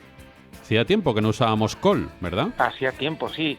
Y fíjate que ahora vienen una col especial, que es la col cal, que está deliciosa para cocinar, ¿sabes? ¿La col es lo mismo que el repollo? No, es de la misma familia, pero el repollo es una variedad diferente a la col. Lo que pasa es que hay como unas 20 tipos de col. La más rica en calcio es esta que te estoy hablando, la col cal, que es una variedad de col muy rica en calcio. Tiene más calcio que los lácteos. Qué bien. Vamos a utilizar también 250 gramos de calabaza, un par de dientes de ajo, un par de tomates, un par de patatas. Fíjate qué cantidad de verdura hemos utilizado. ¡Qué maravilla! Vamos a utilizar agua, lógicamente, para la cocción, aceite de oliva virgen extra, sal y un poquito de perejil. Imposible, más sano, más barato y más fácil de hacer, y más sencillo. Ponemos los garbanzos a remojo la víspera. Ponemos a calentar agua en la olla. Cuando empiece a hervir, agregamos ahí los garbancitos, pelamos la cebolleta, la zanahoria, agregamos junto con el puerro limpito, sazonamos, tapamos y dejamos cocer 20 minutos a partir de que suba la válvula de seguridad. Retiramos las verduras, sacamos la mitad del caldo, mantenemos los garbanzos en la olla con el resto del caldo y sin nada de espuma, hay que desespumar. Por otro lado, pelamos y picamos los ajitos y la otra cebolleta. Dejamos que poche en una sartén con aceite, añadimos ahí el tomate pelado y picadito, pochamos el conjunto, sazonamos, después pasamos todo a la olla, pelamos y troceamos la patata y lo añadimos, cortamos la calabaza en daditos, picamos la col en juliana, lo incorporamos todo a la olla, sazonamos, tapamos y cocinamos 5 minutos más a partir de que suba la válvula de seguridad. Y finalmente cortamos las rebanadas de pan por la mitad, las vamos a tostar un poquito, escurrimos sobre un...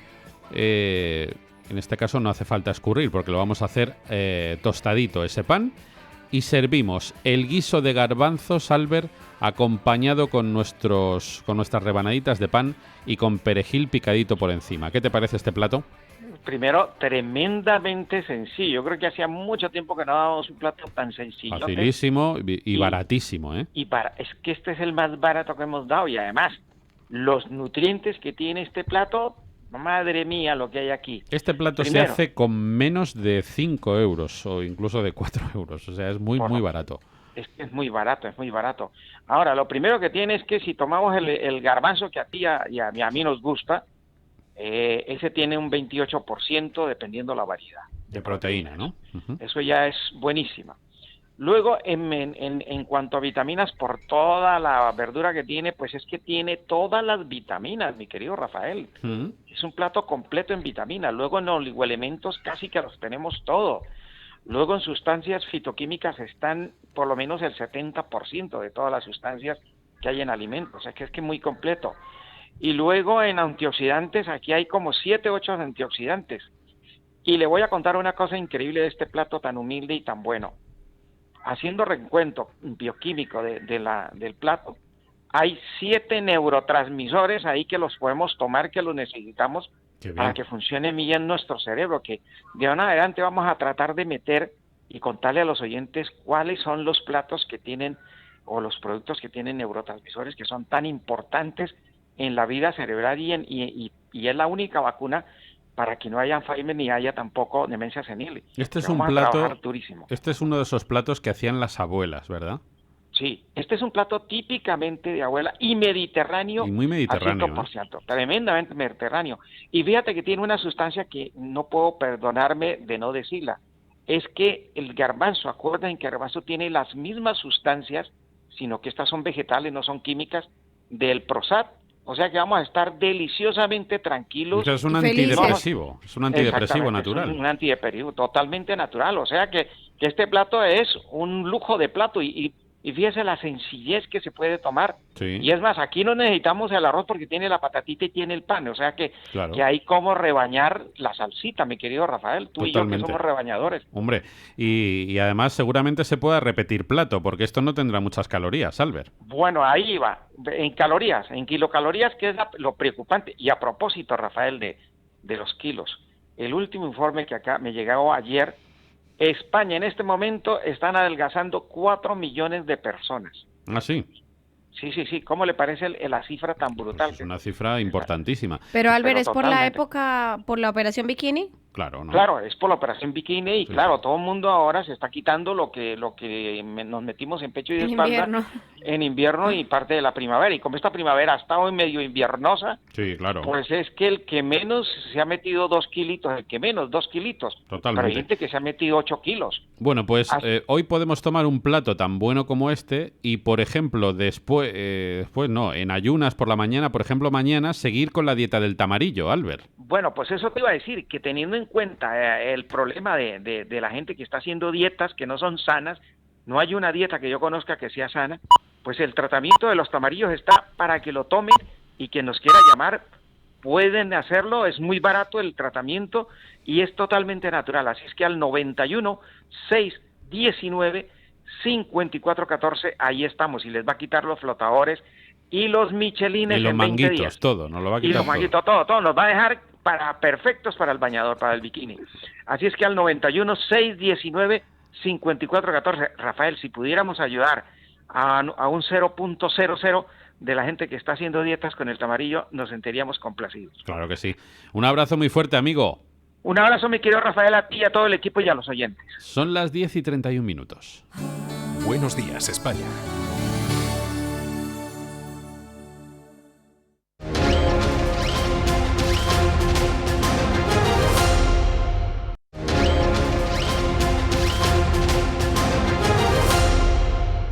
Minutos, como todos los martes, está con nosotros Antonio Banda, consejero delegado de Fil Capital. Don Antonio, ¿qué tal? Buenos días. Hola, buenos días. Bueno, parece que las pensiones por fin centran el interés político. Hoy se reúne la comisión del Pacto de Toledo, creo que es a las 11, dentro de un ratito, para tratar este tema una vez más. Se habla de volver otra vez al IPC para revalorizar las pensiones. ¿No estamos aumentando el problema si seguimos sacando dinero de la hucha? Bueno, yo creo que hay que hacer una revisión completa del modelo y este gobierno, pues como el anterior, tampoco tenían ni el interés ni la capacidad de negociación, ¿no? Hay que sentarse, hablar en serio, ver que el problema de las pensiones es un problema de todos los españoles y tomar medidas, ¿no? O sea, no vale con ajustar al IPC y ya está, ¿no? Hay que sentarse y hacer un ajuste amplio y sobre todo que los pensionistas sepan lo que va a pasar, no tenerlo oculto. El Pacto de Toledo nos ha ayudado muchos años, pero en realidad hay que revisarlo y ser capaces de ofrecer a los españoles algo distinto, ¿no? Sobre todo algo en lo que se pongan de acuerdo todos los partidos, que yo creo que no es difícil pensando en la jubilación de los españoles, ¿no? Invertir en fondos de pensiones privados podría ser una solución para complementar la jubilación.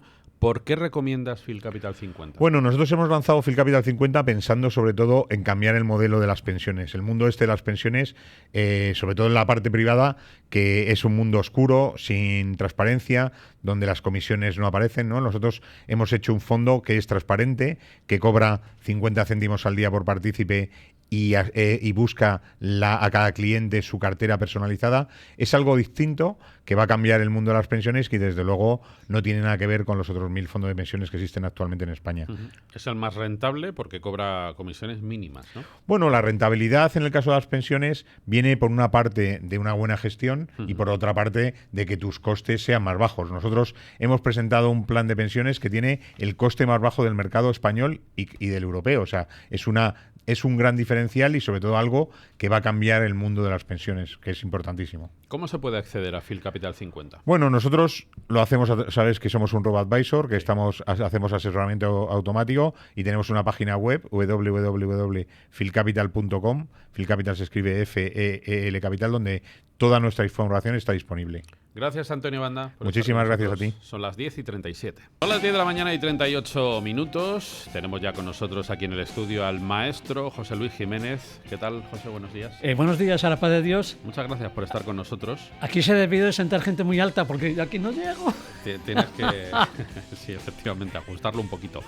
Bueno, hemos perdido hace unas fechas, la verdad es que nos ha causado un gran impacto la noticia del fallecimiento de nuestro querido amigo y compañero José Cabero, Pepe Cabero, uno de los maestros del periodismo español, que ha compartido nosotros con él también pues un montón de experiencias profesionales aquí en el Grupo Intereconomía, en las distintas emisoras de radio y también en el canal de televisión, ¿no? Claro, yo lo quería traer ahí porque yo, después de conocerle y tener un contacto y hablar con él sobre un tema en concreto del 30 de agosto del 85, me lo volví a encontrar aquí en Intereconomía, en el Paseo de la Castellana. Y dice, ¡buah! Estuvimos hablando tema. Entonces, tengo que contar que aparte de que ha sido un grandísimo periodista, sin ninguna duda, independiente. Eso te lo puedo garantizar, sin ninguna duda, pero un hombre pausado, tal, que no, digamos, no se metía con nadie, por lo menos pues, la parte que yo sé. Y entonces, lo quiero traer al recuerdo porque sucedió un tema desgraciado el 30 de agosto del 85 en la plaza de Comenar Viejo. Un toro burlero mató al Gillo. Entonces, yo estaba en Santander, que había un curso de la Universidad de Menéndez Pelayo, y había una cena que fuimos pronto, a las 7, a las 8, así tal, y estamos en el grupo y me dice, estamos en el Molino, en Puente Arce, y me dicen, ¿tú eras amigo del Gillo? Me dice, digo, no, soy amigo del Gillo. Y uno muy fino y elegante dice, no, si es que la mata un toro. Y dije, me quedé helado. Claro. ¿Y dónde entra Cabero? Entramos aquí. Porque de repente digo, claro, ya ni ganas de cenar ni nada de nada. Y de repente dice, y me quedo así, dice, oye, pero Pepe Cabero, que está ahí atrás, creo que estaba en Antena 3, dice, él como buen profesional lleva una radio y tal. Y me puse al lado de Pepe Cabero y estuve durante toda la noche, todo el tiempo que duró la cena, escuchando todo el tema relacionado con el Gillo. O sea, que todo el asunto relacionado con el Gillo vino, digamos, y pude enterarme gracias a Pepe Cabero, que estaba y que además el que estaba al lado le dijo, no te importa, dejas a José Luis y tal. Y entonces estuve escuchando con él. Le digo que esos son los buenos profesionales. Y el Gillo, bueno, en otro momento podemos hablar, un libro que me lo dedicó en su momento. Antonio Dolano. De octubre. Otro maestro. A José Luis Jiménez con el fraternal abrazo de Antonio Dolano. Y tengo que decir que el Gillo, él empezaba así diciendo, ha muerto un ángel y en plena juventud como los elegidos. En esta ocasión el cielo no quiso esperar, quizá consciente de que nos había enviado lo mejor de cuanto disponía y nos merecíamos tanto. Creo que para los aficionados al toro en Comenar Viejo ha desaparecido la más sólida esperanza, la garantía de 10, de 20 o de 30 años de figura grande que era ya José Cabero, ese Cubero. Tenía 21 años, que nació en Burdeos. Y con una carrera por delante tremenda. Yo tenía, y además una cosa he comentado, que una de las últimas entrevistas que se le hizo al Gillo fue aquí, en esta emisora, en un programa que hacíamos por la tarde, de 1 a 4, y entonces luego teníamos la costumbre de ir aquí, muy cerca a Silcar, y teníamos reservado, tenía reservado, porque nos invitaba a la casa, la Intercontinental en ese caso, y con estos días. Y la última foto que yo tuve con el Gillo era saliendo justamente de aquí y comiendo ahí. Y entonces la tenía en casa, una foto en blanco y negro, recuerdo, y la tenía encima de la mesa cuando yo me fui a Santander y cuando volví, efectivamente estaba encima de la mesa. Tremendo. Todo esto lo tengo en relación con el tema del Gillo y de Pepe Cabero, que para mí, yo no sabía, deducía, hacía tiempo que no lo veía, que no estaba bien, pero estamos hablando de una de las plumas, para mí, no sé si tú coincides. Totalmente, y en la radio, en fin, ha sido un hombre de una trayectoria impecable, la verdad, un hombre muy serio siempre, que aquí además en Intereconomía, en la última etapa en la radio, se ocupaba brillantemente también de los resúmenes de prensa, que los hacía maravillosamente bien. Recordemos que él estuvo precisamente haciendo ese trabajo en el primer gobierno de Adolfo Suárez. Él se dedicaba precisamente, por indicación de Fernando Onega, que era también muy amigo suyo, a hacer ese trabajo en la Moncloa, en la presidencia de Adolfo Suárez, y era un hombre muy respetado y con un enorme prestigio. Sí, a mí, por eso comentaba antes, que me dio una tremenda alegría cuando me lo reencontré, cuando aquí fuimos a Castellana y tal, y al subir, dijo, hombre, Pepe y tal, estuvimos. Entonces me dio una gran alegría. Entonces yo creo que sí tenemos la obligación de recordarlo. Y mira, luego no sé si tenemos... Sí, vamos a comentar un poquito, si te parece, sobre ese libro. Un libro se llama Pardines, cuando ETA dejó de matar. Y yo creo que vamos a tener una introducción, un introito con una música, y ahora diré por qué tenemos esta música. Qué bonito, qué bien suena esto. Es una total y absoluta preciosidad. Es de un CD, se llama Lágrimas al viento, de Gonzalo Mendívil. Gonzalo Mendívil, quizá algunos lo recuerden, que hizo un programa en televisión española, que creo que eran cosas de bricolaje, no me acuerdo cuál, pero él es un cantautor, en definitiva, y lo he traído porque es vasco, es de San Sebastián, y esto está hecho con El fondo nos tierra, con lo cual también es un homenaje a la muerte de Pardines, que le acaban de homenajear la Guardia Civil, incluso la Archansa, lo acaba de manejar en estos días, y es un tema que Pardines era la primera víctima, es la primera víctima de la banda ETA. terrorista ETA. Entonces, el libro que, Dios mediante, con tu autorización, seguimos el martes que viene, Claro. se llama De Eternos Pardines cuando ETA empezó a matar. El libro tiene más de 300 páginas y puedo asegurar y aseguro que es una biblia sobre todo el tema, no solamente por el asesinato, te puedes imaginar, sino porque todos los que han intervenido. Hay un prólogo de Fernando Aramburu, está coordinado por Gaisa Fernández Soldevilla y Florencio Domínguez Iribarren, y luego entra un montón de especialistas realmente grandes, porque puede hablar José Avilés Farrés, que es catedrático de Historia Contemporánea de la UNED, Santiago de Pablo, catedrático de Historia Contemporánea de la Universidad del País Vasco. En definitiva, estamos hablando de toda una serie de gente serias, conscientes y que han hecho, digamos, esta Biblia. Y entonces yo creo que simplemente no se nos da tiempo a leer un poquito de la introducción, porque de Aramburu, que sabemos que estamos hablando de un autor ahora mismo, ¿verdad? Y eso, Fernando Ballesteros, de libros sale mucho. Fernando, ¿qué te parece Fernando Aramburu a ti? Muy bueno, muy bueno y de éxito ya no vamos a hablar. Sí, o sea, porque el libro Patria ha triunfado. Sigue triunfando. Temporada tras temporada, incluso lo decíamos cuando sacó el nuevo libro. Nuevo lanzamiento de Fernando Aramburu y Patria sigue arriba en la lista. Sí. Bueno, pues entonces, digamos, el prólogo de este libro de Pardines, cuando ETA empezó a matar, lo ha hecho él. Y entonces yo creo que vamos a leer un poquito del segundo párrafo. Dice: inmersos en la actualidad, somos, en el mejor de los casos, testigos parciales de cuanto ocurre a nuestro alrededor. Apenas podemos conjeturar el sentido histórico que el futuro asignará a los sucesos de nuestros días, entre otras razones, porque el futuro será el presente de otra compleja situación histórica y porque, bien mirado, los hombres venideros interesados en averiguar y entender no juzgarán los hechos del pasado, sino sus testimonios y vestigios. Lo que sí sabemos a ciencia cierta es que los hechos se producen y que del primer instante o son materia para la memoria colectiva o desaparecen como si jamás hubieran sucedido. Un relato, por muy verídico que sea y aunque esté fundado en pruebas fehacientes, por fuerza constituye una versión y un resumen lo que nos legó redactados con mayor o menor pericia el cronista. El periodo histórico en que ETA estuvo activa no escapa a esta ley. El anuncio del cese teóricamente definitivo de la actividad armada de ETA en octubre de 2011 tuvo para los contemporáneos un cariz de ciclo terminado. Como de costumbre, el tiempo dictaminará. Yo creo que esta introducción a este libro es de lo mejorcito que podemos haber. Pues si te parece, lo dejamos aquí, lo aplazamos y el próximo martes le dedicamos. Hay por lo menos uno o dos programas, porque es que ya digo, son 300 páginas, son fantásticas. Perfecto. Y como estamos en el Mundial de Fútbol, para el viernes, si te parece contar, hay un de Anaya que ha sacado para los chavales. Ah, qué bien. Hablas de Mundial de Fútbol, de Gabriel García Oro, ilustraciones de Jojo Fernández, que Fernando Ballesteros, como gran especialista, le ha dado el Nilostat.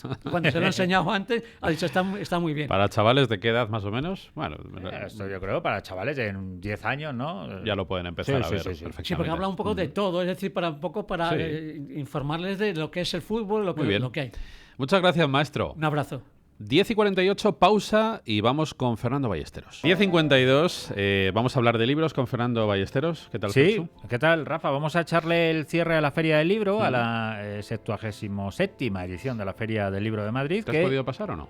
Sí, me he pasado. Me he pasado un par de días al principio. A pesar de la lluvia, ¿no? Y a pesar de la lluvia, que ha tenido también que ver con el descenso de ventas. 2.200.000 visitas aproximadamente, traducidos en 8.200.000 euros en ventas, y esto, como decíamos ayer, es un 7% menos que el año pasado. Son datos que muestran que el 25% de los visitantes de esta edición ha pasado a la feria por primera vez. Esto me parece interesante. Y ha aumentado la presencia de jóvenes menores de 25 años, llegando a representar el 27,7% del total. Esto también me parece reseñable y lo hemos comentado aquí más de una vez. Los youtubers, pero no youtuber que va haciendo tonterías y que le pegan un puñetazo, sino youtubers que cuentan cosas y demás. Parece que no, pero se entra por los youtubers y se acaba en la literatura. Es decir, muchos jóvenes... Yo cada vez creo que hay más jóvenes que están comprando libros. Parece incluso contradictorio, ¿no? A través de las últimas tecnologías y profesionales de sectores que no existían, como youtubers, la gente está empezando a leer libros. Libros en papel. Sí, libros en papel, sí, y se ve a mucha gente joven firmando por gente que ha conocido, que se ha dado a conocer a través de las redes, a través de Internet y que se han convertido en autores de éxito.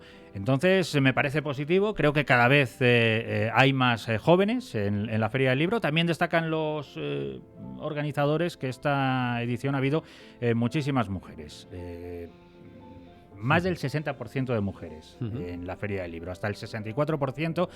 Y hay algo que está anidando ya en la organización, que es para la próxima edición, de alguna forma darle más protagonismo también a la mujer. Esta Feria del Libro ha tenido otra anécdota, y es que el sábado estaba previsto que firmara libros Maxim Huerta. Sí. Evidentemente lo tuvo que suspender. Estuvo por allí, pero estuvo paseando y haciéndose fotos, pero no firmando libros, sino ya obviamente en calidad de ministro. Y como te decía al principio, ¿por qué se ha vendido menos? Pues posiblemente por aquellos 2 primeros días tremendamente lluviosos y porque luego, de forma intermitente, pero bastante persistente, ha llovido durante toda la semana. La verdad, yo no recuerdo un año en donde haya hecho este tiempo, ya ha entrado junio, y de manera tan continua, porque podía haber algún día, pero es que ha llovido prácticamente todos los días. Y a pesar de eso, y a pesar de un principio accidentado, porque las editoriales, los responsables de los stands tuvieron problemas con mantenimiento del ayuntamiento porque no les dejaba descargar, y ahí tuvieron los libros que a punto estuvieron de echarse a perder algunos.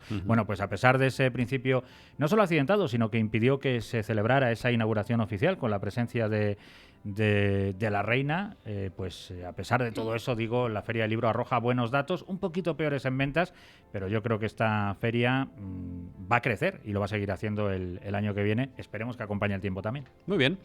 Gracias, Ferchu. Son las 10:56. Tenemos que hacer una brevísima pausa. Después, noticias de las 11 y después, ya lo saben, 1 hora dedicada a la salud natural. Consultorio telefónico con el doctor Juan Márquez y también con Fernando Ballesteros. 2 teléfonos a los que pueden llamar si lo desean: 91 535 1614 o 533 9021. Son las 11 de la mañana, 1 hora menos en Canarias. Buenos días. La Sala Penal del Tribunal Supremo ha condenado al exduque de Palma a una pena de 5 años y 10 meses de cárcel, 5 meses menos de la que le impuso la Audiencia de Palma. La condena Iñaki Urdangarín, adoptada por unanimidad, podría suponer su ingreso en prisión, algo que deberá decir la Audiencia de Palma en los próximos días. En Telecinco, el que fuera fiscal del caso, Pedro Orraca, ha explicado cuándo se dio cuenta de que Urdangarín era culpable.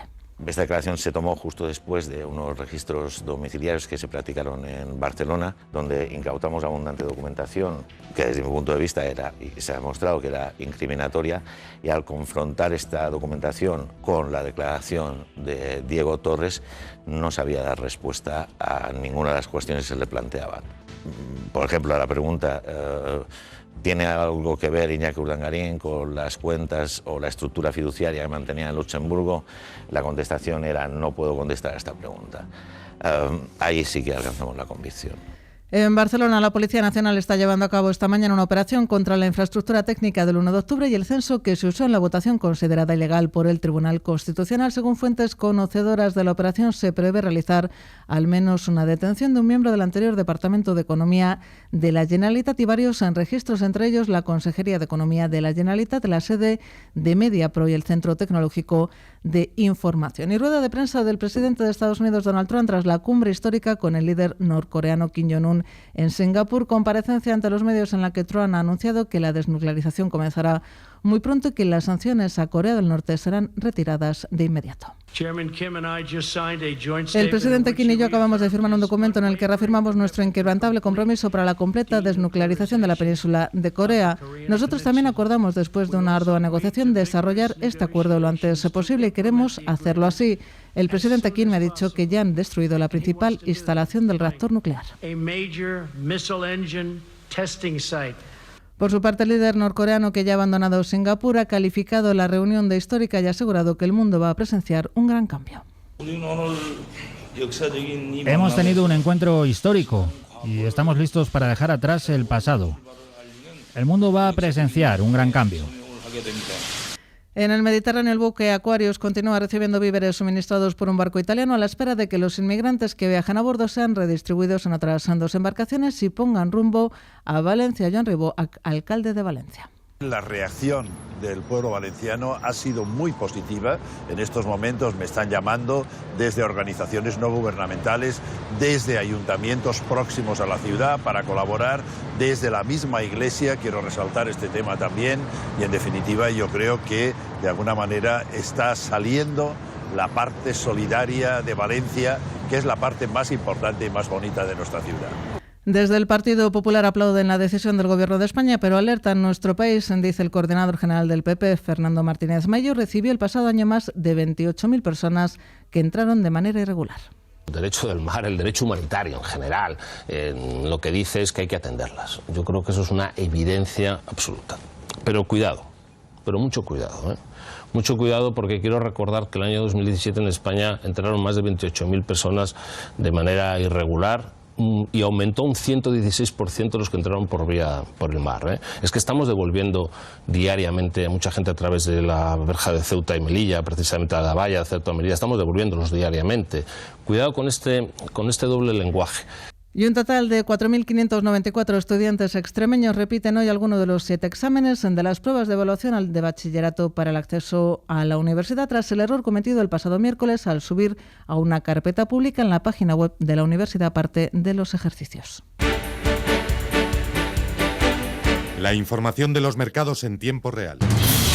Con la mirada puesta en la cumbre que ha tenido lugar entre Trump y Kim Jong-un y el arranque este martes de la reunión de la Reserva Federal estadounidense, las plazas bursátiles del viejo continente operan en estos momentos con signo dispar. El IBEX 35 sube apenas un 0,14%, se coloca en los 9.913 puntos tras conocerse que el Tesoro Público ha colocado 5.500 millones de euros a tipos menos negativos. En repunte tímido del IBEX 35 dentro del selectivo vemos que es Bankinter quien lidera los avances, lo hace con una subida del 1,67%, alzas importantes también para Grifols, que se revaloriza un 1,57%. Negativo 10 cotizadas, comandándolos en descensos, Mediaset, que se deja en estos momentos un 2,29%. Sube tímidamente el IBEX 35, signo dispara en el resto de plazas europeas. París abajo un 0,11%, el DAX alemán cotiza con una ligera subida del 0,14%, mientras que la media del mercado, el Eurostoxx 50, prácticamente en tablas, se deja en estos momentos un tímido 0,02%. En el mercado de materias primas, el barril de referencia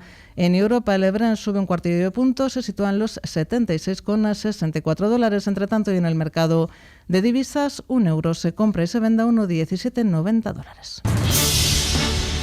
Y hasta aquí las noticias. Más información en intereconomía.com.